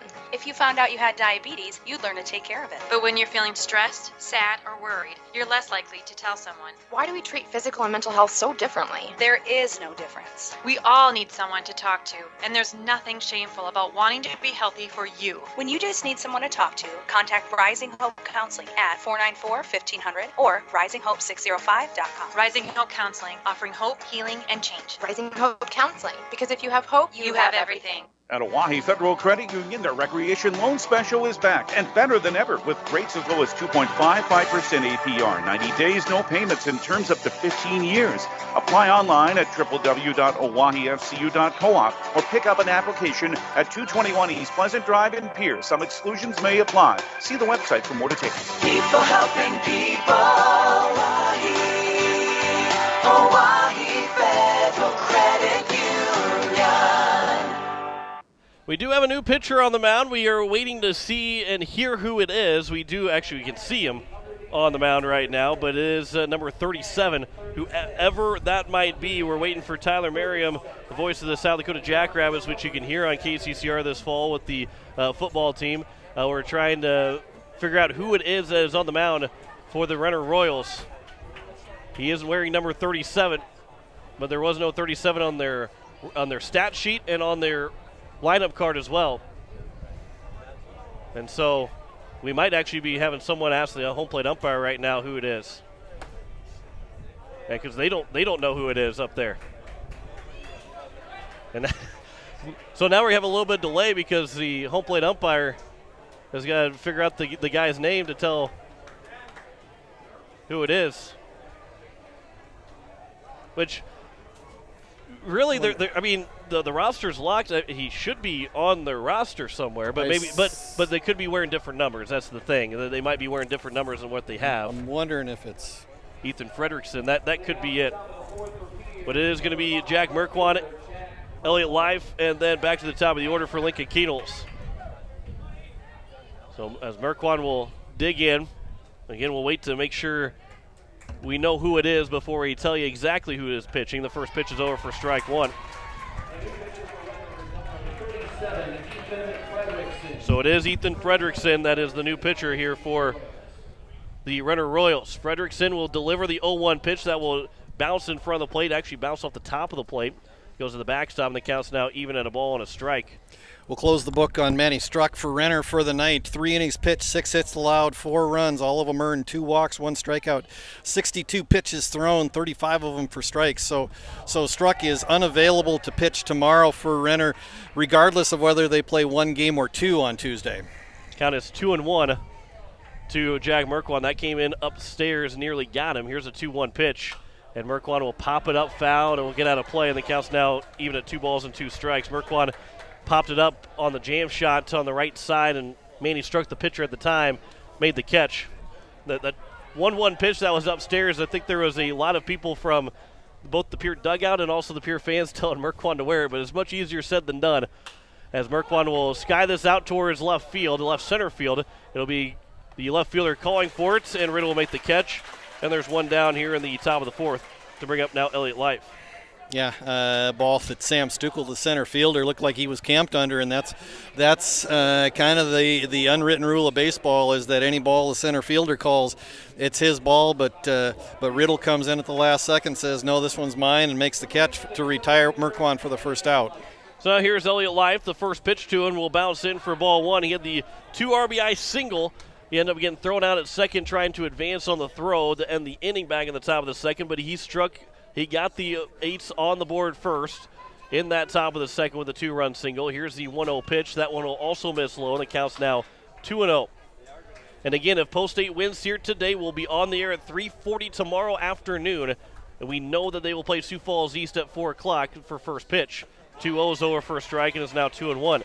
They have to win that game, and then they'll play Renner again 30 minutes after the conclusion of the first game, so we'll stay on the air throughout that entire time. Here's a 2-1 now to Life. That one will be fouled back, and it's now 2-2. But it all hinges on them winning this game here tonight and then winning that 4 o'clock game for us to have that final game of the state tournament.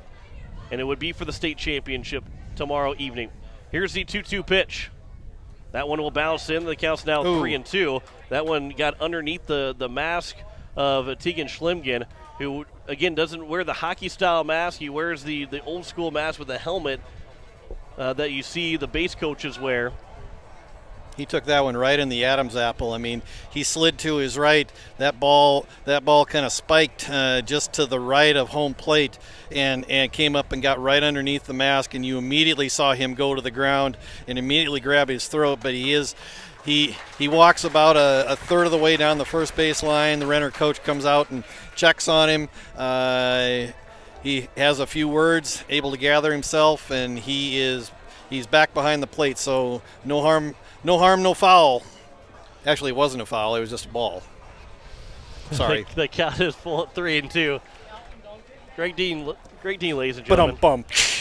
He is at least here till tonight, maybe tomorrow. Here's the 3-2 pitch. That one's upstairs and a one-out walk issued to life. He's on for the second time in the ball game. Only on KCCR can you hear Greg Dean make those kind of jokes. Lincoln Keenels will step to the plate next. And then I think I heard a cricket in the background after I said that. Ladies and gentlemen, please tip your waiters and waitresses. We're here for the next 24 hours, hopefully. Here is now, I guess that is true. Here's Lincoln Keenels, the plate. That will be taken for a strike. Keenels is 1 for 2. He flew out to the right fielder, then hit a line drive into the left center field for a base hit. Came around to score off of a throwing error from Manny Struck on the mound when he was at third base. He tried to pick off Wiebe at first. And he was able to score as the ball skipped away from Henry. As the 0-1 pitch comes in, that one catches the top of the zone. The count's now 0-2. As Ethan Fredrickson on the mound here for the Renner Royals. We'll get his stats here in just a moment. The count is 0-2 to Lincoln Keenels with Elliott Life on at first base. Here's the 0-2 pitch from Fredrickson after a long pause. And Keenels will rip that one left side. Dahl will field the throw to second for one. Back to first is not going to be in time, and it will be a fielder's choice. It'll be 2 down now to bring up Jaden Wiebe. Ethan Fredrickson, this is his 4th appearance of the year, has thrown just 8 innings to date. He did start one game. He has a record of 1-0, has allowed 12 hits, 11 runs, 5 of them were earned, walked 1, struck out 3, has a 4.38 ERA and a whip of 1.63. So here's Jaden Wiebe. You are listening to KCCR Pierre, a Riverfront broadcasting station. Wiebe is 2 for 2 so far. 2 singles as the first pitch to Wiebe. Right side, that's through for a base hit on the right side, so Keenels will round second. He's on his way to third. Arbogast will fire into third base. The tag applied, and they got him out at third base. The home plate umpire calls Keenels out at third to retire the side. Boy, that one, you hate to make the first or third out at third base, but the way that ball is hit, you got to take that chance if you're Keenels, and just didn't quite get to third base in time. Credit Reese Arbogast throwing out Keenels to get him out to retire the side. Wiebe's 3 for 3, but that ends the top of the 4th inning. 4-1 lead for Pierre as we go to the bottom of the 4th. You're listening to Post-State Baseball here on KCCR and on YouTube at KCCR Sports. Pierre Sports Center is your local Ranger Boat and Mercury Outboard dealer. They're a must-see for your Ranger boat needs. See their selection of Mercury outboard motors for more power. Pierre Sports Center can help you with financing and other boating needs. Need service for your boat or trailer to keep you going? Pierre Sports Center is your one-stop shop. Pierre Sports Center, Ranger Boats, and Mercury Outboard. A combination that can't be beat. Pierre Sports Center, 1440 North Garfield Avenue in Pierre. Or give them a call, 224-5546. When you want the best prices and best selection, go to Wagner Auto in Pierre. The certified sales staff at Wagner Auto will provide you service after the sale and how to get easy financing. Check out their website, WagnerAuto.com, or stop in. They have the best prices and won't be undersold. Wagner Auto has the region's largest selection with over 280 new and quality pre-owned vehicles. GM certified pre-owned vehicles give you peace of mind with their 12-month or 12,000-mile bumper-to-bumper warranty and 5-year or 100,000-mile powertrain warranty. Log on to WagnerAuto.com or stop by Wagner Auto in Pierre, South Dakota's oldest auto dealer since 1907. As we enter the bottom of the 4th inning, it's still a 4-1 lead for Post State. John Winkler alongside Greg Dean as Andy Mohan, Reese Arbogast, and Harry Hueners will be the first 3 hitters. That is 5, 6, and 7 in the order. Arbogast, who will bat second, had the big throw from right field to gun down Lincoln Keenels, which the speed of Keenels, it tells you how good the arm of Reese Arbogast is, even after throwing over 105 pitchers or throwing to the max on Friday in that complete game win against Post State. Arm's still feeling pretty good here on Monday as the first pitch to Mohan is a swing and a miss. He's got one of the 2 hits so far for Renner. Here's the 0-1 pitch. There's a line shot out towards Elliott Life in center. He'll glide to his right to make the catch. Leadoff man retired here in the bottom of the 4th. There's a line drive out into left center, but Elliott Life had him played perfectly. Just glided to his right, able to snare the ball, and the Eights have the first out of the inning. I had to figure out left and right. Of course, left and right. I'm looking at it, and it's my left, but it's Elliott's right. So here's the first pitch to Reese Arbogast, and he'll foul that one back. Yeah, for those that obviously you can't see Greg Dean, he turned around to make sure he said the right. Sorry, I have to embarrass you with that, but we've all been there. Hey, we've all been there.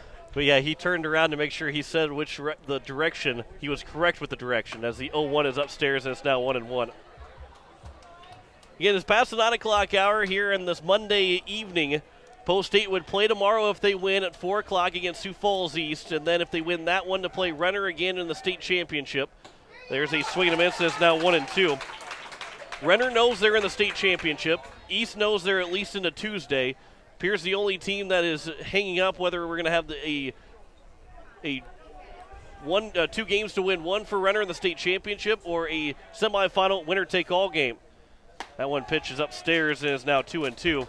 Got to be careful here. I saw a big flash behind home plate. I don't know who it was, and obviously the process of it is not to try and blind Isaac Pollock, but where it was right behind home plate, could be blinding for Isaac Pollock. Here's now the 2-2 pitch. Upstairs, and it's now 3-2 here to Arbogast. Yeah, I'm not sure quite where that flash came from. I suspect it was probably not done intentionally, but it did come about 3 or 4 seconds right before Isaac threw that last pitch. So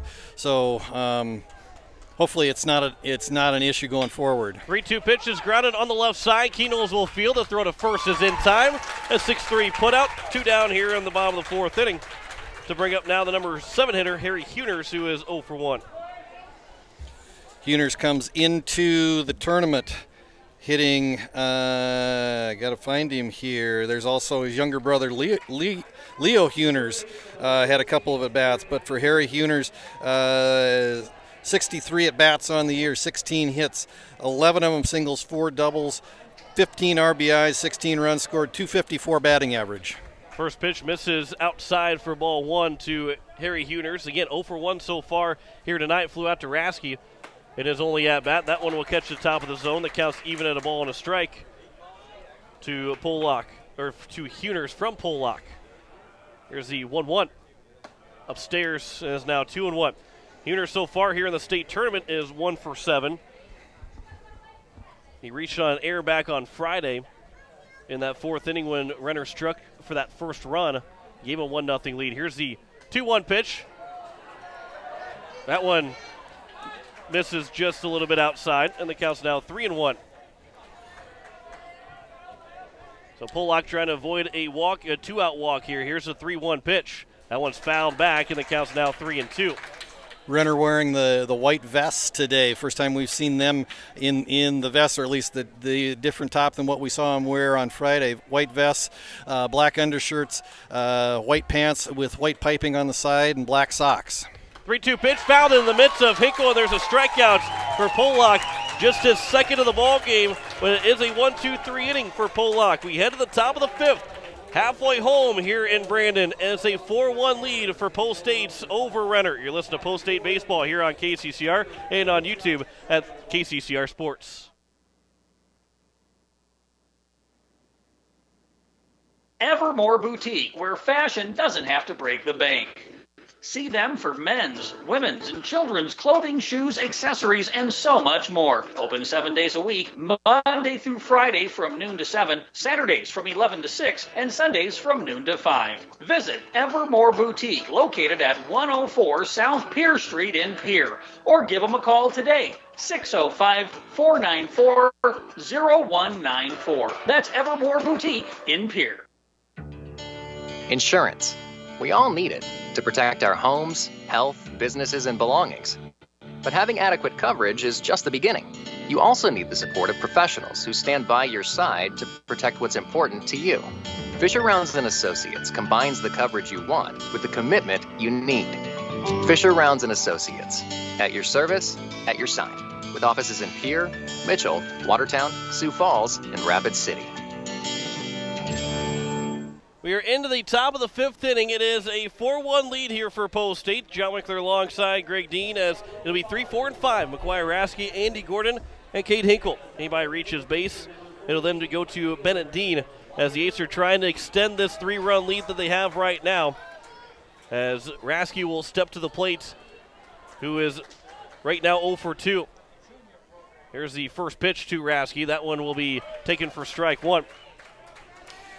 Score update from the Little League tournament out in Rapid City. Sioux Falls has defeated Rapid City Harney 6-3. They will advance to the Little League regional tournament in Indiana. So congratulations to the Sioux Falls Little Leaguers. The Capital City Little Leaguers put on a nice show out there. Ended up, I believe, third in the state tournament. Got beat by Harney, which Harney had to do to advance to that championship game. So congratulations to the Pierre Capital City Little Leaguers for a very fine season representing the green and white well this year. Now, I say this, and probably everybody's kind of going to go, duh, that have been in the Pierre area for quite some time, but that's I believe that's the Little League, as that one is lined into center field for a base hit from McGuire Rasky. He's now 1 for 3. And the leadoff man on base again here. The first 3 of the first 5 innings have had the leadoff man get on base. But to finish that thought, I'm pretty sure that's they go to Sioux Falls will go to Indiana, but that's the ESPN Little League World Series that they are qualifying for. And I'm sure everybody's going, yeah, we already know that. We've known that for years. But for me, it's one of those things where, because last year, that Little League World Series didn't happen. As there's a ground ball to the right side, it'll be fielded by the second baseman. High throw, pulling off the bag was the shortstop Dahl. And it's now first and second. The throw from Mohan pulled Dahl off the bag. He had to jump to make the grab before it went into left field, so it's now first and second. And it'll be the second air charged. And the first one charged to Mohan. And it's first and second with nobody out now for Cade Hinkle. Mohan had to go to his left to field that ground ball, a hard ground ball off the bat of Andy Gordon. And when Mohan pivoted, wasn't able to quite get the shoulder square, and the throw went high and drew Aspen Dahl off the bag. Cade Hinkle will try and bunt. He misses the bunt attempt, and the Schlimgen will fake the throw to second, and counts now 0-1. Boy, wouldn't that have been fun, though, to be able to watch the Capital City Little League play out there? I mean, they had a good showing. You can't, that way they end up at third place. They got to Sunday. They were a game away from getting to the championship. An excellent weekend out there in Rapid City. Here's the 0-1 pitch. Runner takes off for third and second. The throw to second base. There's one. Nobody's back over at first base, so it'll go down as a fielder's choice. They got Gordon over at second base, but the runners will be in the corners now with one down. And the Eights are trying to extend this lead back to a 4-run lead as Bennett Dean will come to the plate. Yeah, the runners are off with the pitch, and just a one-hopper right at Austin Henry. A good arm over at first base, and was able to get Gordon over at second base. But again, nobody back covering the bag, and Hinkle is able to scamper across safely, and so it goes down as a fielder's choice. But the Eights have runners at the corners with one out, threatening again here in the top of the fifth. So here is Bennett Dean, who is 0 for 2 so far. He flew out to the left fielder and also struck out looking. First pitch to him. He'll sky that one out to left field. Rasky will tag. The throw coming to the plate, and instead, the ball was dropped by the left fielder. And the transfer, Bennett Dean's going to stay at first base. They're going to talk about this here for a second. Bennett Dean's not leaving first base. They're going to see if they're going to call it out and call it out on the transfer. Rasky tagged up and scored. He tagged up, so they call him out, and it was on the transfer, so Dean is out at first. Rasky he left third base when the ball hit the glove, so he's going to be safe at third. They're going to appeal over at third base. Well, now they're going to appeal over at first base. And he is safe at first. I bet you they appeal over at third base too. Rasky came in to score. Can you make two appeals on the same play? I don't know. I've not seen that before, but they won't appeal over at third base. So Rasky is safe at third, or safe at home. The run came in to score. Hinkle moved up to second. It's a 5-1 lead, and there's two down as Dean will get the RBI sac fly. First pitch to Spencer Lettler, misses for ball one. Boy, there's a lot of moving parts on that play. I mean, Riddle caught the ball and it slipped out of his hand, and he looked like he was throwing it out to the 315 sign down the left field line. As the 1-0 pitch to Lettler is a swing and a miss, and the count's even at a ball and a strike. And again, that it would have been a close play at home plate because it was just a ball that was into medium deep right field, and Riddle's got a good arm out in left field, and so Rasky was tagging, and not sure if he would have come all the way. I think he was gonna bluff the tag. That one's popped up on the left side. There's two outs. The shortstop calling for it. It's going to drop in. Hinkle's got a round hole. The throw on the plate is not going to be in time. It wasn't caught by Schlimgen. Taking to second base now is Lettler. The throw in. He's out at second. And the inning will come to an end, but another run comes in to score. It's now 6-1. As Hinkle was on at second base, the ball dropped on the third base side. That's going to go down as a base hit for Hinkle or for Lettler. And an RBI as the throw came to the plate. And it wasn't caught up by Schlimgen.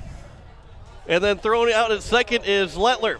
Those last two plays are two plays that I don't know if I've seen in a long time in the baseball field, but it's a 6-1 lead now for Post State as we head to the bottom of the fifth inning. You listen to Post State Baseball here on KCCR and on YouTube at KCCR Sports. Bank West Insurance has the expertise and resources to deliver personalized service and customized solutions. As an independent agency, we shop dozens of companies to get you the best coverage at the best price. As your trusted choice for insurance coverage, we promise to go the extra mile so you can rest assured your loved ones and your assets are protected. Contact your local agent to put Bank West Insurance to work for you. Not a deposit, not FDIC insured, not insured by any federal agency, not guaranteed by any bank, may go down in value, equal opportunity provider.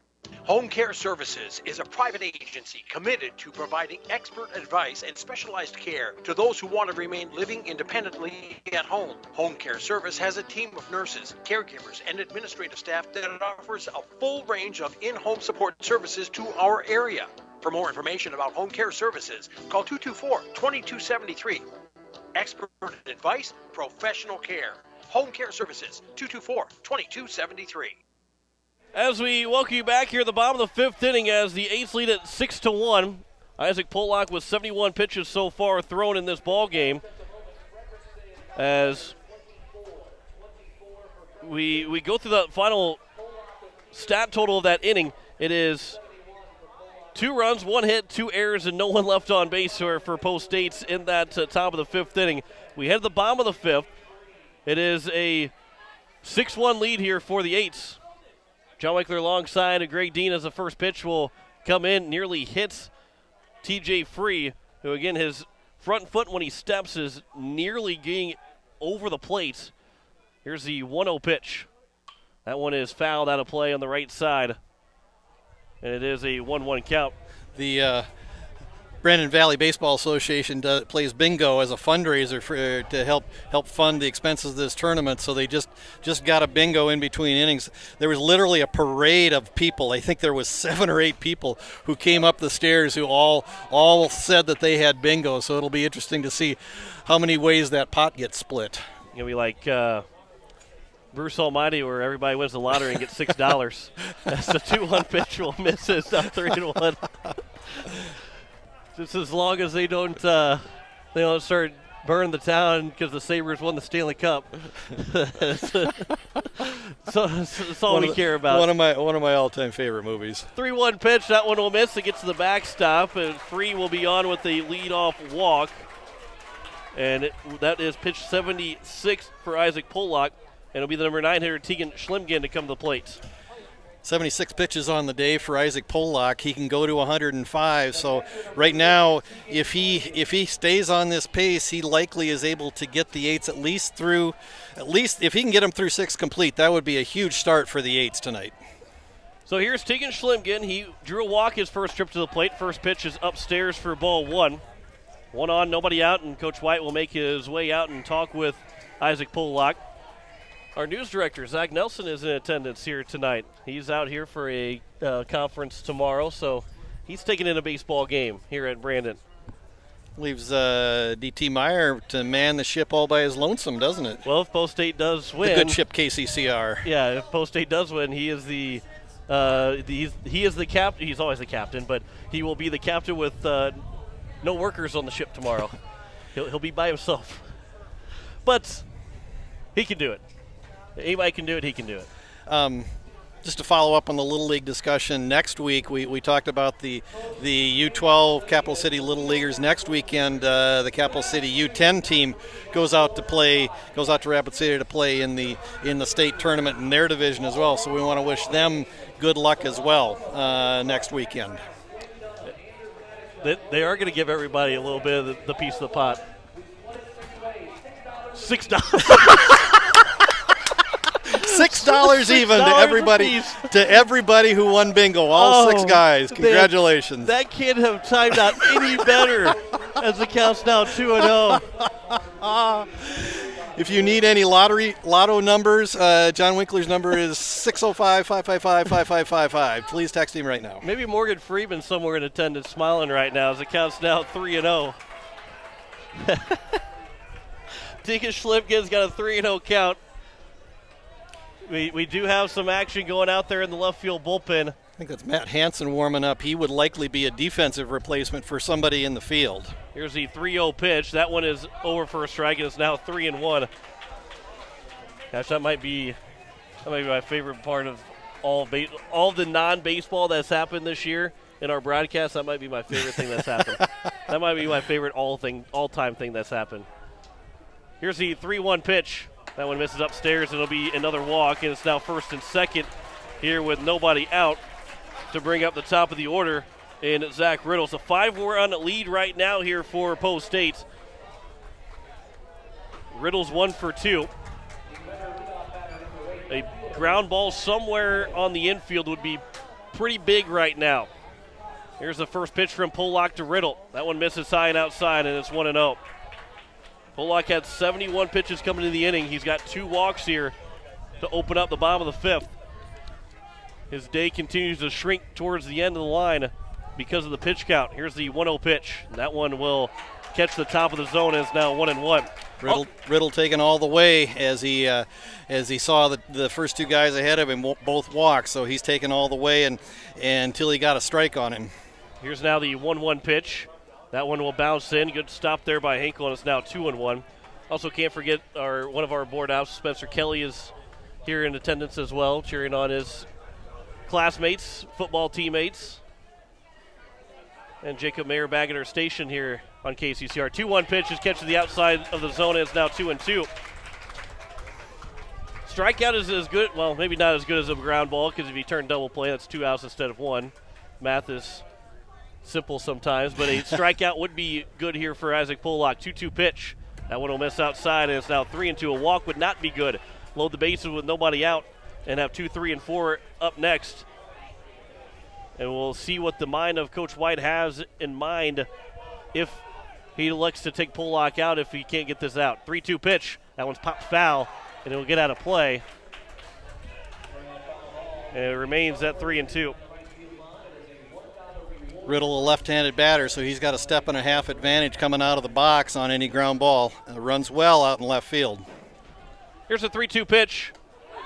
That will miss for ball 4, and it will be another walk. 3 walks to open up the inning, and that's going to draw the line for Isaac Pollock, as we'll have Coach White make his way out and make a change. We'll step aside for a minute. We'll come back and tell you all the changes. You're listening to Post State Baseball here on KCCR and on YouTube at KCCR Sports.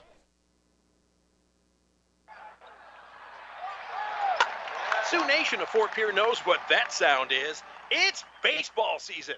They also know that means it's grilling season. Sioux Nation has the Green Mountain Grill choices that you need for those hot dogs and burgers for tailgating. And let's be honest, you know there will be a steak in there too. Visit Sioux Nation of Fort Pierre and see their selection of grills. While you're there, also pick up some seasonings for your grilling needs. Visit Sioux Nation at 504 Deadwood Street, Fort Pierre. This is the life. Sitting here, sipping lemonade, basking in the warm sun, and admiring the beauty and the solitude of my very own landscaped backyard. You know, I wasn't sure, but I was so glad when I made the call to Andy at Dakota Sprinkler and Landscaping to finally have the work done. Calling Dakota Sprinkler and Landscaping was probably one of the best and the easiest decisions I've ever made. Dakota Sprinkler and Landscaping, 280-4440. That's 280-4440. As we head to we're still in the bottom of the 5th inning, but we have Andy Gordon now on the mound here for Post State, as it is a 6-1 lead for the Eights, but he's got a tough task in front of him. Bases loaded, nobody out, and he's got 2, 3, and 4 to deal with. As Aspen Dahl, Sam Stukel, and Austin Henry will be the first 3 hitters to greet Andy Gordon. Andy Gordon will be his 8th appearance on the year. He's thrown 8 2/3 innings. He does have one of the 5 saves on the year for Post 8. Has allowed 13 hits in those 8 2/3 innings, 10 runs, 9 of them earned, walked 10, struck out 5, 7.27 ERA, and a whip of 2.65 on the year for the senior, and one of the true veterans of this Post 8 team. And that may speak as much about this move as anything, is going to one of your guys who's been through the battles. And certainly Andy Gordon, 3-year veteran of this senior Post 8 Legion lineup, has been through the battles and been through the wars with this team. Just another oddity of how baseball can be. I think Cade Hinkle's belt broke while he was warming up Gordon, so he didn't even, just nothing happened. It just snapped on him. So he's got a new belt. I don't know if it's Jack Van Camp's or who it is, but he had to get a new belt on so he can and because also, one, you want to wear a belt all the time, but also he's got the signs on around the belt, so that hangs right at his waist, and he's got to have a belt that works so he can keep those signs right there. So just another oddity of why Gordon was warming up and then had to change belts. As here's Aspinall with the bases loaded, nobody outs here in the bottom of the 5th, a 6-1 lead for Post 8. Here's the first pitch. That is over for strike 1. That's a big first strike for Gordon to get into this ball game. Matt Hansen's moved over to third base. He's in Spencer Lettler's spot in the batting order, so no DH the rest of the way here for Post 8. Here's the 0-1 pitch. That one's fouled off the shin guard, maybe off the arm of Cade Hinkle, and the count's now 0-2. 8s are playing the infield back. They're playing back in the middle infield, looking for the ground ball double play. Hansen a step or two behind third base. Dean playing behind the runner at first base. So the count is 0-2 here to Aspinall. Again, he's 0 for 1 so far. He flew out to the center fielder and also walked in his 2 trips to the plate. Gordon will work from the stretch. Here's the 0-2 pitch. There's a ground ball up the middle. It'll be off the glove of Keenels into center field. Elliott Life will come up. The throw will be all the way to the plate with the bases loaded. Hinkle will block it up like he does on a pitch that's in the turf. And it's an RBI single for Aspinall, and it's now a 6-2 ball game. And I do want to mention, too, that the wind has kind of died. Well, it's picked back up out in the outfield, but it had died down for a little bit with the bases loaded and nobody out there. Again, a swing away is Renner from trying to tie this ball game up. And Sam Stukel has a home run already in the tournament. One opportunity to try and drive him a little closer. There's a ground ball. Hansen will go home with it to now not a throw to first base, but they will get one, and they will get the lead runner to keep it a 6-2 ball game, and there's a big first out. And now you get another ground ball like that. You can step on third and throw it across the diamond and try and get a 5-3 double play. But it goes as a 5-2 fielder's choice. And there's one down. The bases again will remain loaded for Austin Henry. 6-2 is our score here in the bottom of the 5th. Boy, this is an inning that you will circle one way or the other for Post 8, whether they win or lose this ball game. That one will be taken for strike 1. Austin Henry didn't like the strike call. The Renner fans didn't like the strike call, but applause from the Post 8 faithful, as any strike call would be. And Henry really rides the up on the plate. I mean, his hands are actually hanging out over the plate with his stance. He stands 6'5", so long arms, and as close as he is to the plate, anything that does come on the inside corner is gonna be awful close to his body.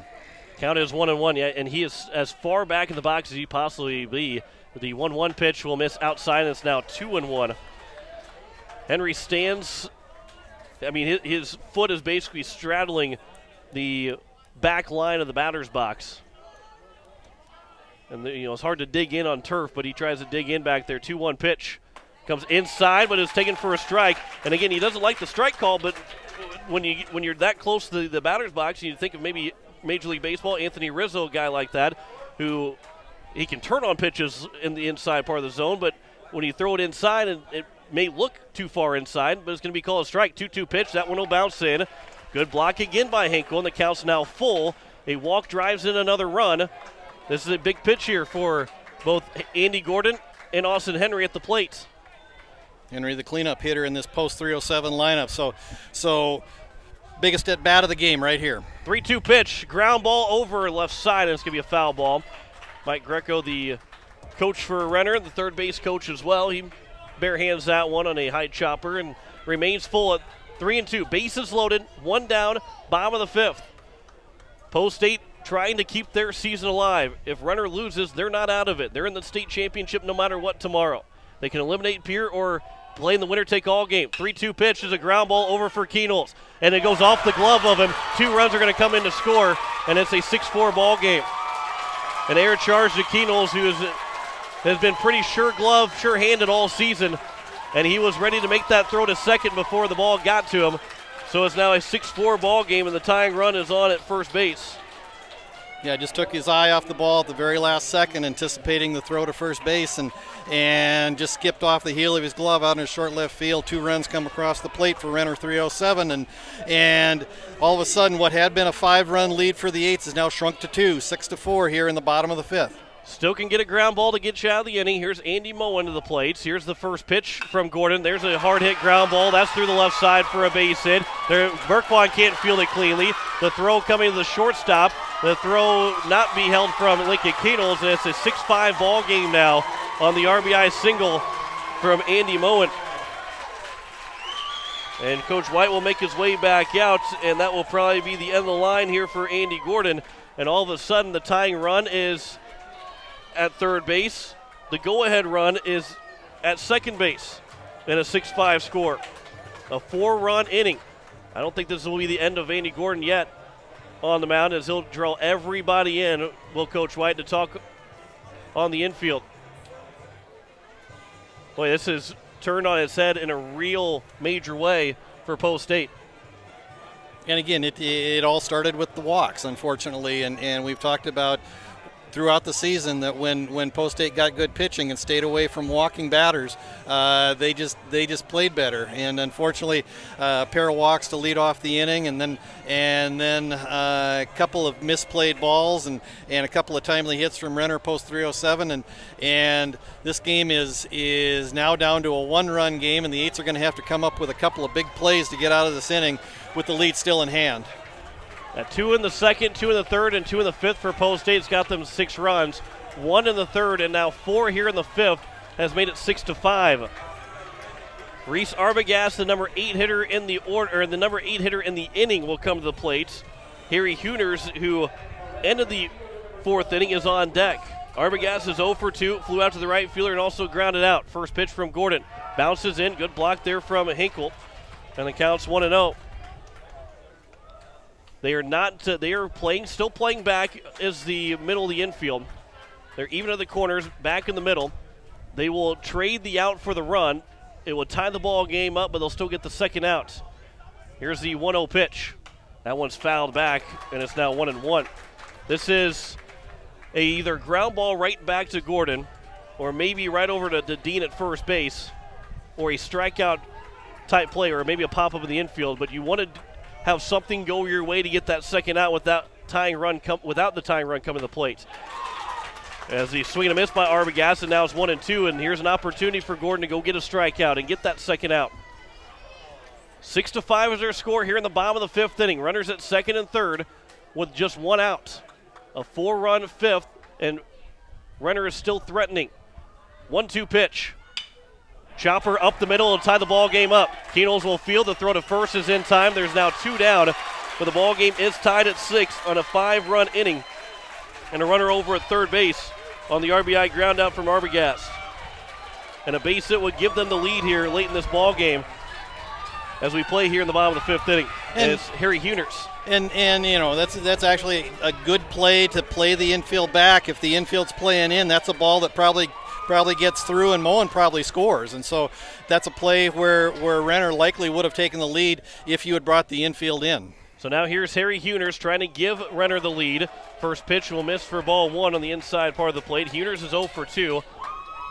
He flew out to the right fielder and also struck out swinging. This inning started with 3 straight walks. Here's the 1-0 pitch. That one is fouled off of Hinkle, and it's now 1-1. 3 straight walks. 1 guy was retired on a fielder's choice. But 5 runs have come in to score on just 2 hits in the inning, and also an air charge to Post State. Here's the 1-1. That one will catch the zone. It's now 1-2. They have Post State for 2 errors, and I guess the second error is Merquan. I don't know if Merquan comes up cleanly with it that anybody is going to be I don't think anybody took an extra base with him not fielding it cleanly, but that's going to be where that second error comes in. Here's a 1-2 pitch. That one will miss, low and outside. The count's now 2-2. On deck is TJ Free, who started this inning out.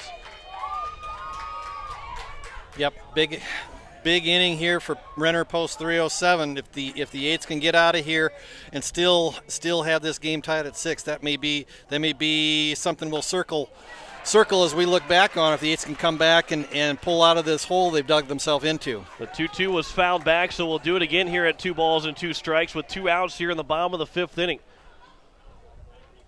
A 5-run lead has been vanished. It's 6-6 here in the bottom of the 5th. 2-2 pitch from Gordon.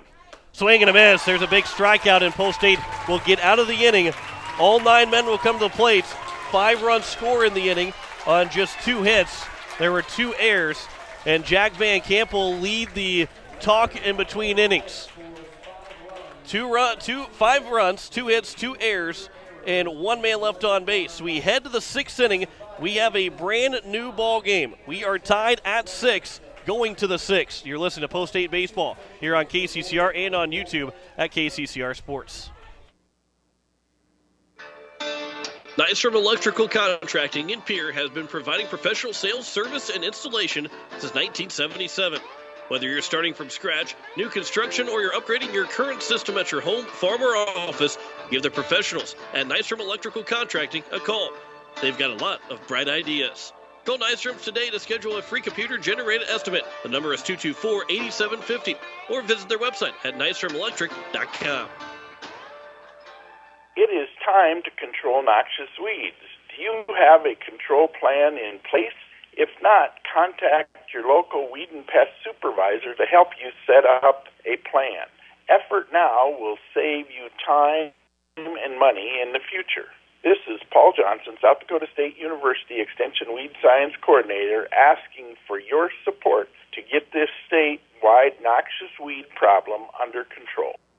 So it will be 8-9-1 here for Post State, and they don't have a lot of work in front of them, but they've got the work to try and get the lead back here in front of them. Jack Merquan, who's 0 for 2, as we start the top of the 6th, tied at 6-6. First pitch to Merquan will be taken for strike 1. And the Post State crowd does not like that first pitch strike to Merquan from Ethan Fredrickson. He's on the mound replacing Manny Struck. Here's the 0-1 pitch. Merquan will ground it up the middle. Be a tough play off the glove of the second baseman. The throw still to first is not in time. And Merquan is on to open up the top of the 6th inning. Believe it will go down probably as an error. And we'll wait to see if they put it as an error or not for Renner. They already have 3 errors so far in the ball game. They're going to call it an infield single for Jack Merquan. The speed, we're not going to argue with it. Speed of Merquan would have made a tough play anyway. So it'll be an infield single for Merquan. And now here's LA Life, who's been on base twice. 2 RBI single back in the 2nd. They got the scoring started for Post State and then walked in the 4th. Here's the first pitch to Life. He'll pop that one up on the left side. It's going to be a long run for Riddle. He will slide, and he makes the catch. The throw back to first base is a double play. Merquan got out towards halfway to second base. The sliding grab from Riddle, and he throws out Merquan from left field, and there's 2 down, just like that. Yeah, sliding play from Riddle. Merquan thought that he didn't catch the ball, so he's on his way to second base. Umpire ruled that Riddle did catch the ball. Riddle comes up throwing, gets Merquan by 3 steps. So now here's Lincoln Keno's at top of the order. That's a huge killer, as the first pitch is outside for ball 1. We play in the top of the 6th inning. A 5-run inning for Renner has got this ball game tied. Post State led it 2-0, then 4-1, then 6-1. As that one will miss, and it's now 2-0 here to Keno. He's 1 for 3 so far with a single. Came around to score in that 3rd inning off the single, which at that point again gave Post State a 3-1 lead. Actually, it was a 3-0 lead before. It was a 4-0 lead and a 4-1 advantage, as it counts now 2-1 as Keno's fouls that back. Again, the secret for the Eights, the recipe for success right now, all you got to do is score 1 run and then man, that one hit off the umpire. The Schlimgen missed the ball, and it went off the umpire's chest protector, and the count's now 3-1. And obviously Schlimgen is not trying to have that happen, but the home plate umpire probably not going to be too happy with Schlimgen. And again, that's not one, as the other two umpires will now come and converge and make sure that the home plate umpire is okay, but not one that Schlimgen's trying to let go by any means on purpose, but one that just it doesn't look good, and the umpire seems to be okay, and Schlimgen gives him his time. He'll get the foul ball from Jaden Wiebe. He actually threw it too low. The umpire didn't make the catch. I don't think he was looking to bend over. He flinched. He kind of bent over briefly, did Greg Warren, the home plate umpire, but he immediately popped back up, and he's had a good minute here to gather himself. So looks like we're going to be back in play. 3-1 pitch to Knowles. He'll swing and miss, and it's now 3-2. And Fredrickson is now a strike away from getting out of this inning after a leadoff single from Merkwan. He was doubled up on a sliding grab by Riddle in left field. Fredrickson from the windup. Here's the 3-2 pitch. And Knowles will pop it foul out of play. We'll do it again here at 3-2. Yeah, big at bat right here. Like we said, the recipe for success for the Eights, you just got to score one run at some point, either this inning or next inning, and throw two shutout innings, and we'll see if they can do that. So now here's the 3-2 pitch to Knowles. And Knowles will pop it up on the left side. It'll be a tough play. Dahl will call for it, and he'll make the catch, backing up a couple of steps. And that will end the top of the sixth inning. No runs, one hit, no errors, and no one left on base. Boy, oh boy, the momentum's all on the side of Renner right now as we go to the bottom of the sixth. You're listening to Post 8 Baseball here on KCCR and on YouTube at KCCR Sports. As long as you have a local cooperative, you'll never farm alone. At CHS Midwest Cooperative, our team is your team, ready to help you make the decisions that are vital to your operation. From the seed, plant health, and marketing the grain, to fuel to keep you running, the feed to supplement your herds, and the financing programs to make it all possible. We're here for you. Give CHS Midwest Cooperative a call today and let us show you the value of the co-op. Local, loyal, and trusted for generations. Service Master of Pierre. It's no secret we clean carpets professionally, but not many people know we clean furniture, kitchens, bathrooms, walls, floors, and windows. We also do fire and water restoration, plus construction cleanups. There's nothing we can't clean. Give Service Master a call at 224-9919. Service Master. The clean you expect, the service you deserve. Service Master, 224-9919. Bottom of the sixth inning. It is a 6-6 tie, as it will be 8-9-1 at TJ Free, Tegan Schlimgen, and Zach Riddle to come to the plate. The danger of that's the lineup that started the 5-run inning in the bottom of the fifth. And they need one run to take the lead. And Post State trying to keep this a 6-6 tie as we head to going to the top of the seventh. Here's the first pitch. There's a ground ball left side to Knowles. He'll field. The throw to first is in time. One pitch and one out to open up the bottom of the sixth. It's just got to figure out a way. They got to get 5 outs now and figure out a way to scratch across the run in the top of the seventh. One run or more. One run would be really nice. 2, 3, or 4 would be even better. As here is Tegan Schlimgen, who has walked both times he's come to the plate. He scored back in the second inning. He was thrown out on a bases-loaded fielder's choice as he swings and misses at the first pitch, and he knows he swung at ball one, as that one was an off-speed pitch that hit the turf before it got to Hinkle. Here's the 0-1 pitch from Gordon. That one misses outside, and the count's even at a ball and a strike. And we'll see what I assume that Brian White is going to ride Andy Gordon past the 30 pitch count if he needs to, because 30 pitches would not allow him to pitch tomorrow. Skied out to center field. LA Life is there. He'll make the catch. There's 2 big outs here to open up the bottom of the sixth. Need just that one next big out. And it's going to come way of Zach Riddle, the top of the order, trying to keep the inning alive. And the Eights have a lot of arms left, so it's not like Andy Gordon would actually be needed to pitch tomorrow. In some ways, it'd be nice to have an extra arm to pitch tomorrow, because if the Eights win this game, advance to tomorrow, it's going to be really hot, and so that could take a real toll on your pitching staff, especially if you have to play 2 games. First pitch to Riddle. That one will miss for ball one. And we say it is going to be really hot, but when you're on turf, it becomes even hotter for you. There's a lot of positives to turf, and the positive, I think, outweigh the negative. But on a hot day, the turf is even hotter. Maybe not so much as it was back in the old days when you're playing out on concrete, basically, and your cleats were melting on very hot days. Playing out in major league ballparks. There's a line shot that's through up past the diving Jaden Wiebe into right field. And there's a 2-out base runner for Renner. They tried to move a little bit, playing a little bit of the shift for Riddle, and he might have hit it where Wiebe would have been playing at if he had been playing the normal spots. But that's the risk you take sometimes when you move guys around on a shift, as it will now be Aspinall to the plate. See, he is 1 for 2. RBI single in his last plate appearance. First pitch to Dahl, swing and miss at it, and it's 0-1. We'll see with 2 outs here, Riddle on first base. We'll see if Renner decides to put him at motion at some point in this at-bat, try to get him into scoring position. Here's the 0-1 pitch from Gordon to Dahl. The runner takes off. Pitch is low. The throw to second will be into center field. Then it's booted by Elliott Life over to third base. Life's going to pick it up and throw it in. The run's going to try and score. The throw coming to the plate. They're going to score a run off of it. And it's 7-6. Renner leads. I don't know if Life thought maybe the ball was dead or what happened, but the runner took off from third, or took off to third base after Life kicked it up in the air, and then ends up coming in to score. Yeah, the ball skipped away from Jaden Wiebe as Elliott Life is backing up the play. The ball skipped away from him, and then Riddle goes to third after the ball got out into center field, and then Life slow in getting the ball back into the infield, and Riddle alertly takes off for home and scores easily.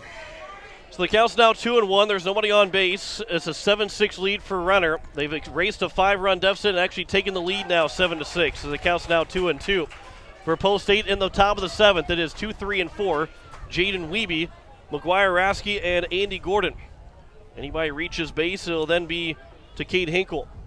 They need somebody to reach base to get to Cade Hinkle in the 7th inning because they're trailing 7-6 right now as it counts now 3-2, but they got to get this last out here first. Aspinall's got a full count with Sam Stukel on deck. Big pitch coming up from Andy Gordon right here. Here's the 3-2 pitch. Misses for ball 4, and the inning will continue with a runner on first base again for now Sam Stukel. Stukel, he is 0 for 2 so far with an RBI sac fly. He grounded into a fielder's choice, and he came around to score in that 5-run 5th inning that tied the ball game up at 6-6. Gordon will come set from the stretch. Here's the first pitch. That's taken for strike 1 on Stukel. And again, that last play, you got to get out of the mind of all 9 of those guys on the field, everybody in the dugout as well, because you got to get this last out. You can't sit there and continue to think about that play. You've got to get this last out. Here's the 1-0 pitch. And that one's flown out towards right center field. That's going to get down for a base hit. Grounding second, heading for third. The throw coming in. It's a high throw, but it's right to Benedine. So it will be a 2-out double. And the inning will continue some more for now Austin Henry to try and extend the lead from 1 run to multiple runs here for Renner. We'll see if this might be a spot where you want to walk Henry, load the bases. Not necessarily that you want to put an extra base runner on, but you do create forces all the way around, and I think that's what they're going to do with the cleanup hitter. They're gonna pitch to Henry. He showed up before, but I think that was the sign for Cade Hinkle to put down. Okay. As Coach White calling the pitches right now. Austin Henry with runners at second and third. First pitch is over for strike 1. Henry so far in the day, he's 0 for 3. Struck out, flew out to right field, and reached on an error. Eights need to get out of the inning right here. 1-run ball game you can do a lot of stuff with in the 7th, but if it becomes a 2 or 3-run ball game, that's a much, much bigger hill to climb for the green and gray.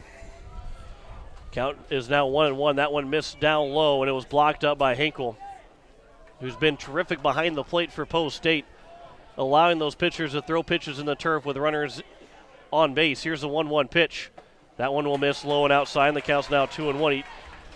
Not saying you want to be too cute, but the fact is you got a free base over at first, and you can try and get Henry to swing in a pitch out of the zone, and then maybe go get Andy Mohan with the bases loaded. You got to force out anywhere. Here's a 2-1 pitch. Comes inside edge, and it's taken for a strike, and the count's now 2-2. And again, Post State a strike away from getting out of this inning. They need to get out of this inning without allowing another run in. Give yourself a little bit a better chance of only needing to score one run. 2-2 pitch upstairs.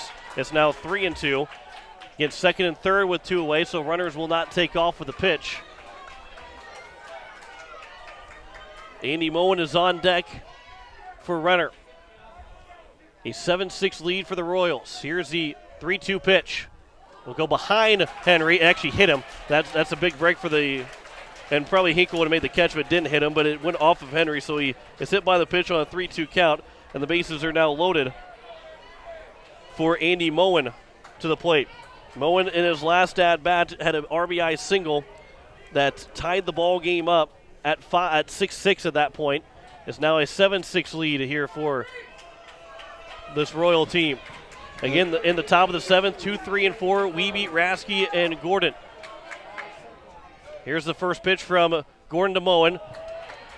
That one misses a little bit low for ball one. And Renner started this whole inning with the 2-out single off the bat of Zach Riddle.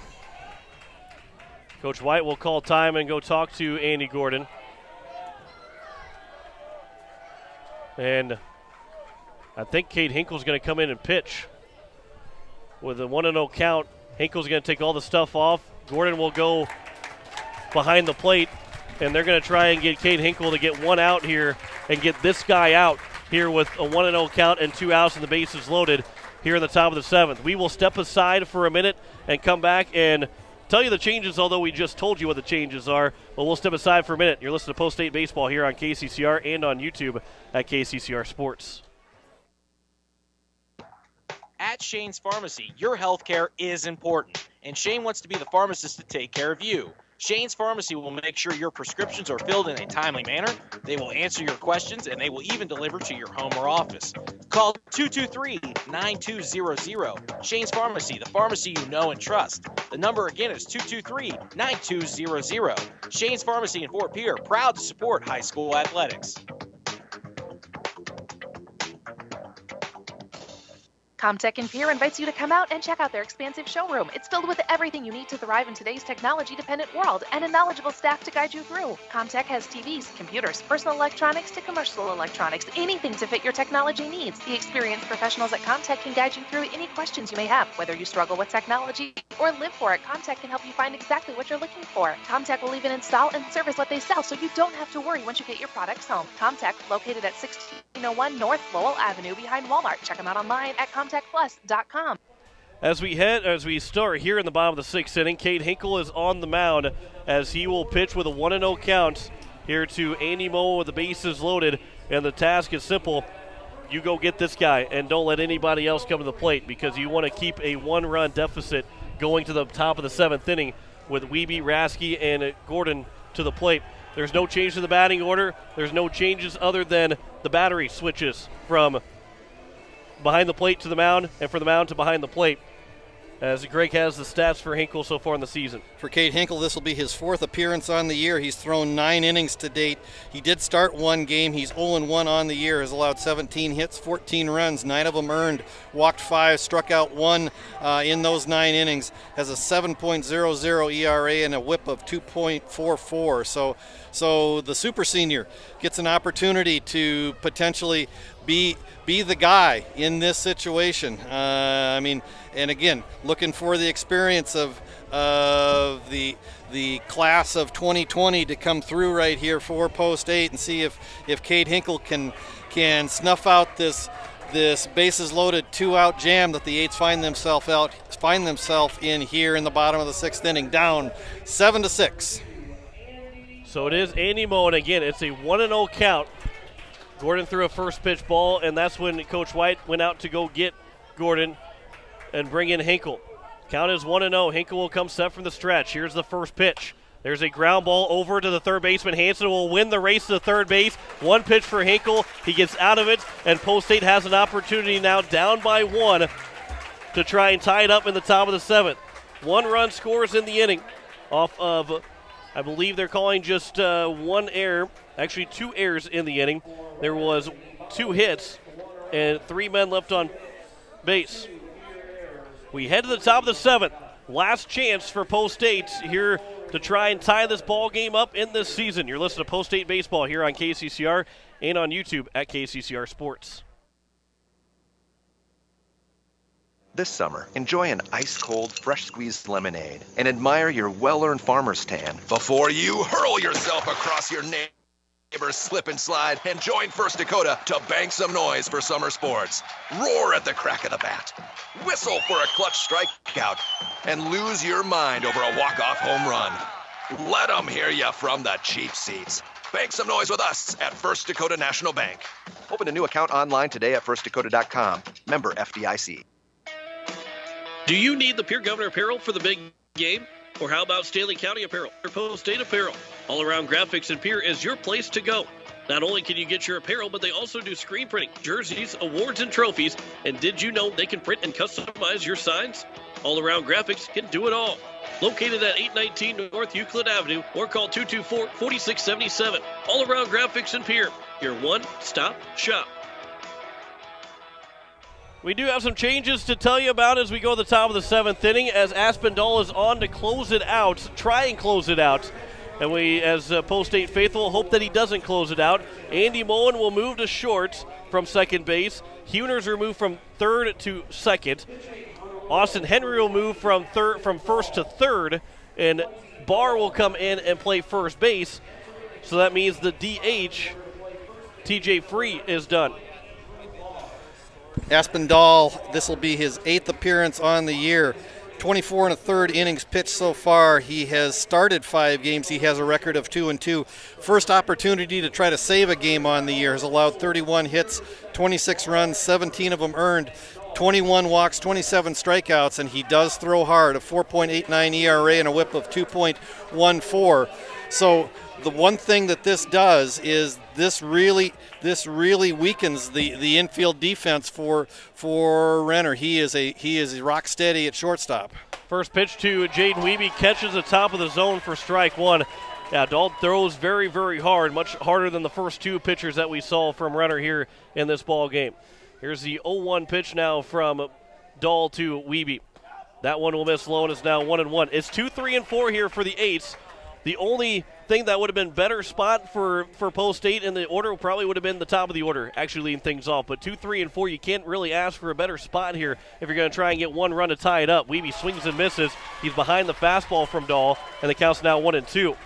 Wiebe is 3 for 3 so far, 3 singles. He's trying to stay perfect here today, here this evening, as the 1-2 pitch now from Dahl comes in. That one misses outside, and it's now 2-2. And again, Dahl throws hard, but sometimes doesn't have the control. Averages just about a walk an inning so far this year.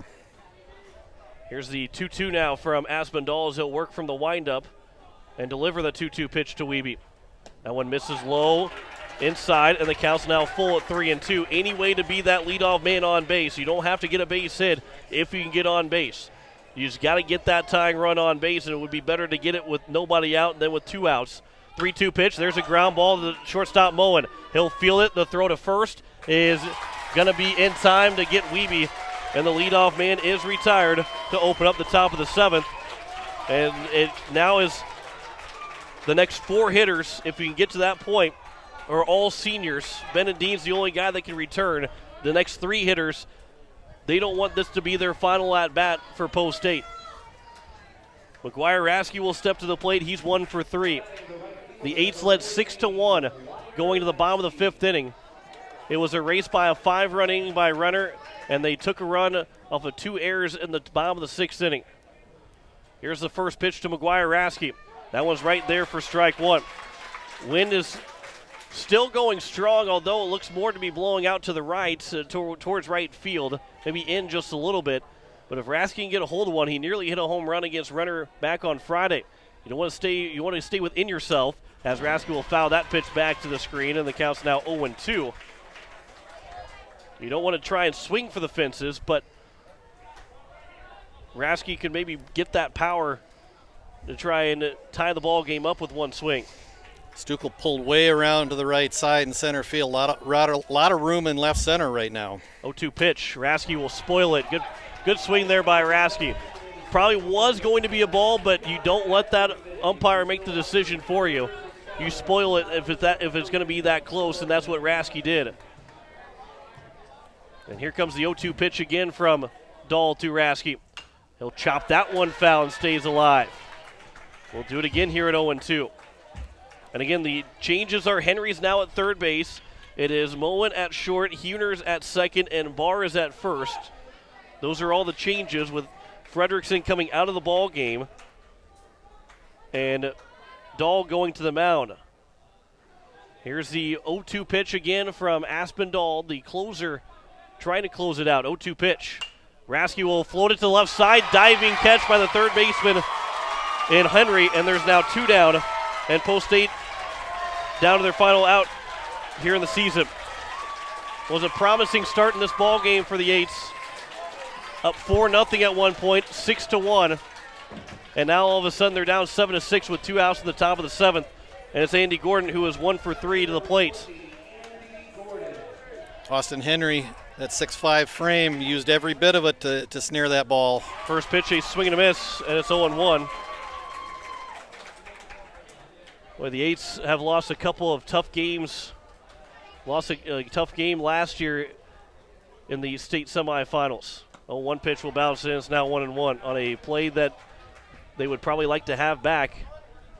The go-ahead run scoring, that's a play that Post State would probably like to have back as well. Here's the 1-1 pitch. Ground ball, right side. This should do it. As Hueners will field the throw to first. And Renner's off to play 2 games tomorrow. And they just need to win 1 against Sioux Falls East to win the state championship. They have also qualified for the regional tournament as Sioux Falls East is the host team. Renner will be in the regional tournament along with Sioux Falls East. Final score 7-6. You're listening to KCCR Pierre Riverfront Broadcasting Station. We will step aside for 2 minutes and come back and wrap up the season. Listen to Post State Baseball here on KCCR and on YouTube at KCCR Sports. Do you need the Pierre Governor apparel for the big game? Or how about Stanley County apparel or Post State apparel? All Around Graphics in Pierre is your place to go. Not only can you get your apparel, but they also do screen printing, jerseys, awards, and trophies. And did you know they can print and customize your signs? All Around Graphics can do it all. Located at 819 North Euclid Avenue or call 224-4677. All Around Graphics in Pierre, your one-stop shop. Agtegra in Highmore. We pride ourselves on providing our customers with reliable markets, superior services, and quality products. From corn and soybeans to spring and winter wheat, you can trust Agtegra in Highmore with all your grain handling needs. It's all about helping you achieve the best harvest possible. Call Agtegra of Highmore today at 605-846-1379. That's 605-846-1379.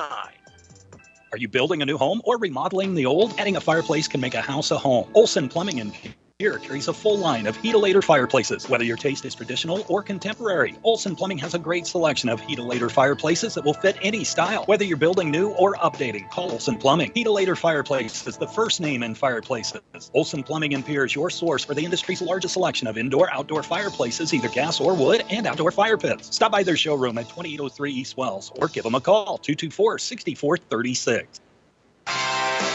Ferding Electric has a long history of doing electrical work the right way. Economical service, professional work, and customer satisfaction is why they can say that. Ferding Electric can do residential, farm, and commercial projects. Doesn't matter if they are charged with new construction or a remodel project, they get it conducted. Contact the staff at Ferding Electric at 224-8684. They can light a spark into your next project. Ferding Electric, 224-8684. As we welcome you back here to Aspen Park, as it is a final score, 7-6. Post State's their season comes to an end here in the state semifinal, which they are the third best team in the state, as Renner will now play Sioux Falls East and will need to win just 1 game out of the 2 tomorrow to end up the state champion. But they already know that they're going to be in the regional tournament after eliminating Pierre and Sioux Falls East. They know they're in. They're the host. Renner is also in as the South Dakota representative. Oh man, this one will be one that will probably. I mean, every last game of the year always will kind of haunt you a little bit, but this one is going to sting for a little while for this for Post State. Up 6-1, go in the bottom of the fifth, end up losing 7-6, a 5-run fifth, and a run that probably would like to be drawn back from Post State in the bottom of the sixth inning to give them the 7-6 lead. But unfortunately, the 8th season comes to an end tonight. Yeah, and unfortunately, walks and fielding miscues. If the 8s can take back basically any one of those 4 errors that are on the board right now, I think that would probably be the difference in the game. I mean, it would have if they make one play, turn one play around, or throw one good pitch in any one of those walks, especially one of those first 3 walks back to back to lead off the bottom of the 5th inning. And unfortunately, that's just the way baseball goes sometimes. But you and I were trading texts a little earlier today, John, and I just want to give a shout out to this crew and to Brian White and Nathan Nas. I mean, for the last 2 years, there was that class of 2020 basically was this Pierre Legion team for 2 years, because there was really no players ahead of them in the class of 2019, and so the class of 2020 really was the starting lineup for the most part for the last 2 years. Jack Van Camp came back this year as a super senior. He was a pitcher only, but really they only had Kate Hinkle, Lincoln Keenholz, and Andy Gordon coming back as starters, and then basically everybody else who played and contributed this year was at best a part-time player or new to this roster. And so the fact that this coaching staff was able to not just reload but rebuild this team almost from the ground up and get back to and finish in a tie for 3rd place in the state tournament, just like they did last year, finished in 3rd place last year. I mean, that's a testament to the coaching staff. That's a testament to the young men that have come out and put everything they had on the field, and you can see by the way that the heads are hanging out down the left field line that there's a lot of sad faces out there right now, but they're sad because they care, and they're sad because they compete, and they're sad because they didn't want it to end. They wanted it to go at least one more day, and unfortunately the baseball gods are not going to be with them today. But the upside is you got a lot of experience potentially coming back for this team, and there's a good group of kids down at that junior Legion level that will come and fill some of the holes that some of these departing seniors will leave on this roster. Yeah, as Post State, we go through the final line score here. 6 runs, 9 hits. They actually hit Renner in this ball game. 6 runs, 9 hits, but 4 errors. They left 4 men left on base. 7 runs, 6 hits, 3 errors, and 7 men left on base for the Renner Royals in their win. Post State opened up with a 2-0 lead on an Elliott Life 2 RBI single. They scored 2 more runs in the 3rd inning to go up 4-0, and then it was 4-1. And the bases loaded. Isaac Pollock was able to get out of the jam in that 4th inning. In the 3rd inning, got out of a jam to keep it at 4-1, and then end up being a 6-1 lead for Post State after the top of the 5th inning. But it got erased on a 5-run at bottom of the 5th, and then a run scored off of 2 errors in the bottom of the 6th. To make it a 7-6 win for this Renner Royals team, who is on the state championship. They're 4-0 now and will need to be defeated twice by Sioux Falls East to try and claim that South Dakota state championship. But both those teams will be in the regional tournament next week Wednesday, in Sioux Falls. Post State will lose several guys here from this team, as you look at the starting lineup first. McGuire Rasky, Andy Gordon, those 2 guys will not be able to come back after their 2021 graduation. Cade Hinkle is a super senior. He is going to be done. Benedine can come back and play next year. Elliott Life is also done for Post State. He played his final game. Jack Van Camp, another senior that is a super senior that is done on this team. And a lot of hugs going around right now for Post State, and it's never fun to lose your final game, and really when you go about it and look at where South Dakota is, the only way you're feeling good after your last game is if you win a World Series. You're gonna lose that last game, and it's never easy, no matter what. And for these guys, it's a tough one And of course, Lincoln Keenels is moving to Arizona, so he will not be with the team anymore. He will not be here for football, and we're going to Post-State Pierre Governors are going to miss his athletic ability for the next 2 years, where he's going to be a junior but moving to Arizona, and we wish him the best and safe travels down to Arizona. As again, he's going to be a big loss for this Post-State team. But you look at what's coming back, and you look at some of the super seniors that can come back, and Bennett Dean, Aaron Booth, Isaac Pollock.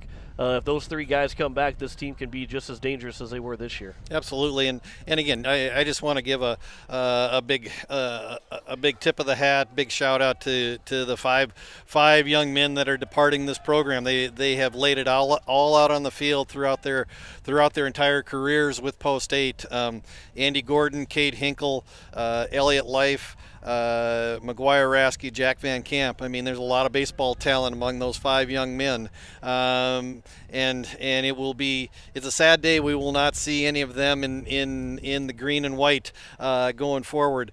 But at that same point, you do have to have some level of excitement looking forward to 2022. Lots of experience gained this year. Potentially three super seniors coming back. Good crew of young men potentially available and coming up from the junior legion level.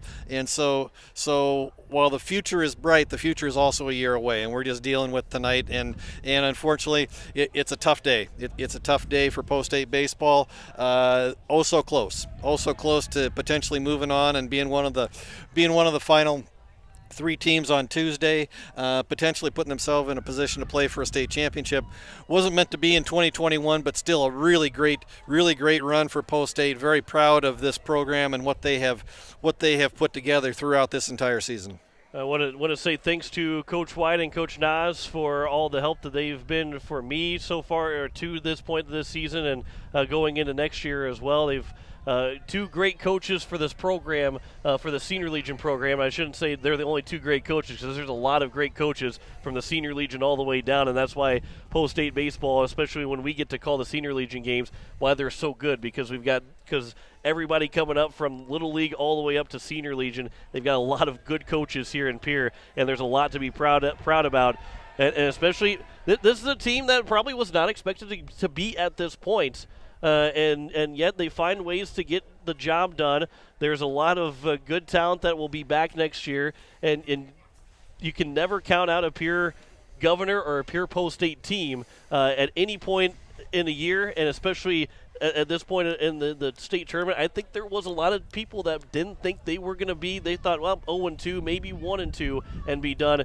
Instead, they almost were playing into Tuesday in the championship day. Absolutely, and so like I said, when you're so close, it a lot of times hurts that much more. And I know you and I are disappointed up here in the booth, but I know that sadness is magnified 1,000 times over with the guys wearing the green tops down on the field. And so it's a tough day, but like I said, the sun will come up tomorrow, and in less than a month, you and I will be together in Harrisburg calling the first Pierre Governor football game. And so we live to go on to another day, but for tonight, lots of disappointment throughout the capital city, at least in the baseball circles. Yep, and I also want to say thanks to you, Greg, as you've been my partner in crime up here, and we've had a lot of fun this season. We had a lot of fun the last couple of years doing this, but it was a lot of fun again this year. I think we covered every single game once again for Post-State, and I think you covered all but maybe one or two with me.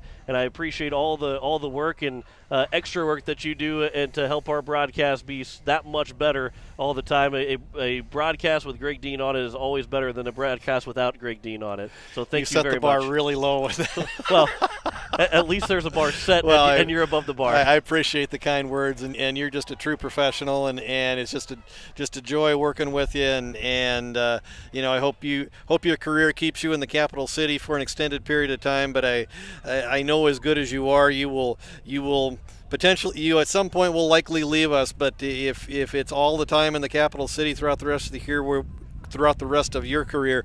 We will be extraordinarily fortunate to have you. So thank you very much.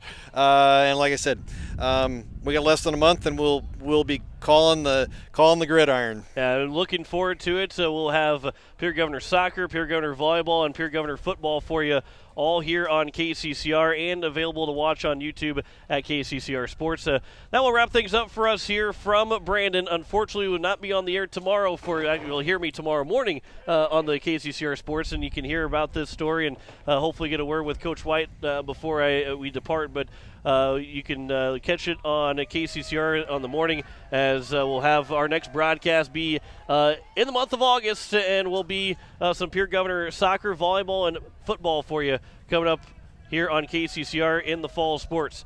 Thanks to Jacob Mayer back at the station. Appreciate all the hard work that he did here tonight. As thanks to Greg Dean to my right. John Winkler here signing off one more time. Final score, it was a tough loss for Post State as their season comes to an end. They fall to Renner 7-6 as we say good night from Brandon. You've been listening to Post State Baseball on KCCR and on YouTube at KCCR Sports. Post State Baseball is brought to you by Evermore Boutique, Wagner Auto, Owyhee Federal Credit Union, Service Master, Rising Hope Counseling, Todd's Electric, Pierre Sports Center, AirTech, Gales Gas, Avera, Bank West, B&B Equipment, Overhead Door Company, Gateway Ford, Lincoln, and Toyota, Farting Electric, Olson Plumbing, Agtegra, All Around Graphics, First Dakota National Bank, Comtech, Shane's Pharmacy, Black Hills Federal Credit Union, Midwest Cooperative, South Dakota Weed and Pest, Nystrom Electric, Dakota Sprinkler, Lamb Motor, Kathy Sunshine Properties, Sioux Nation, Kruger Contracting, Home Care Services, and Fisher Rounds. Join us all season long for Post State Baseball on KCCR and on YouTube at KCCR Sports. This has been a special presentation of Riverfront Broadcasting Sports, Central South Dakota's Sports.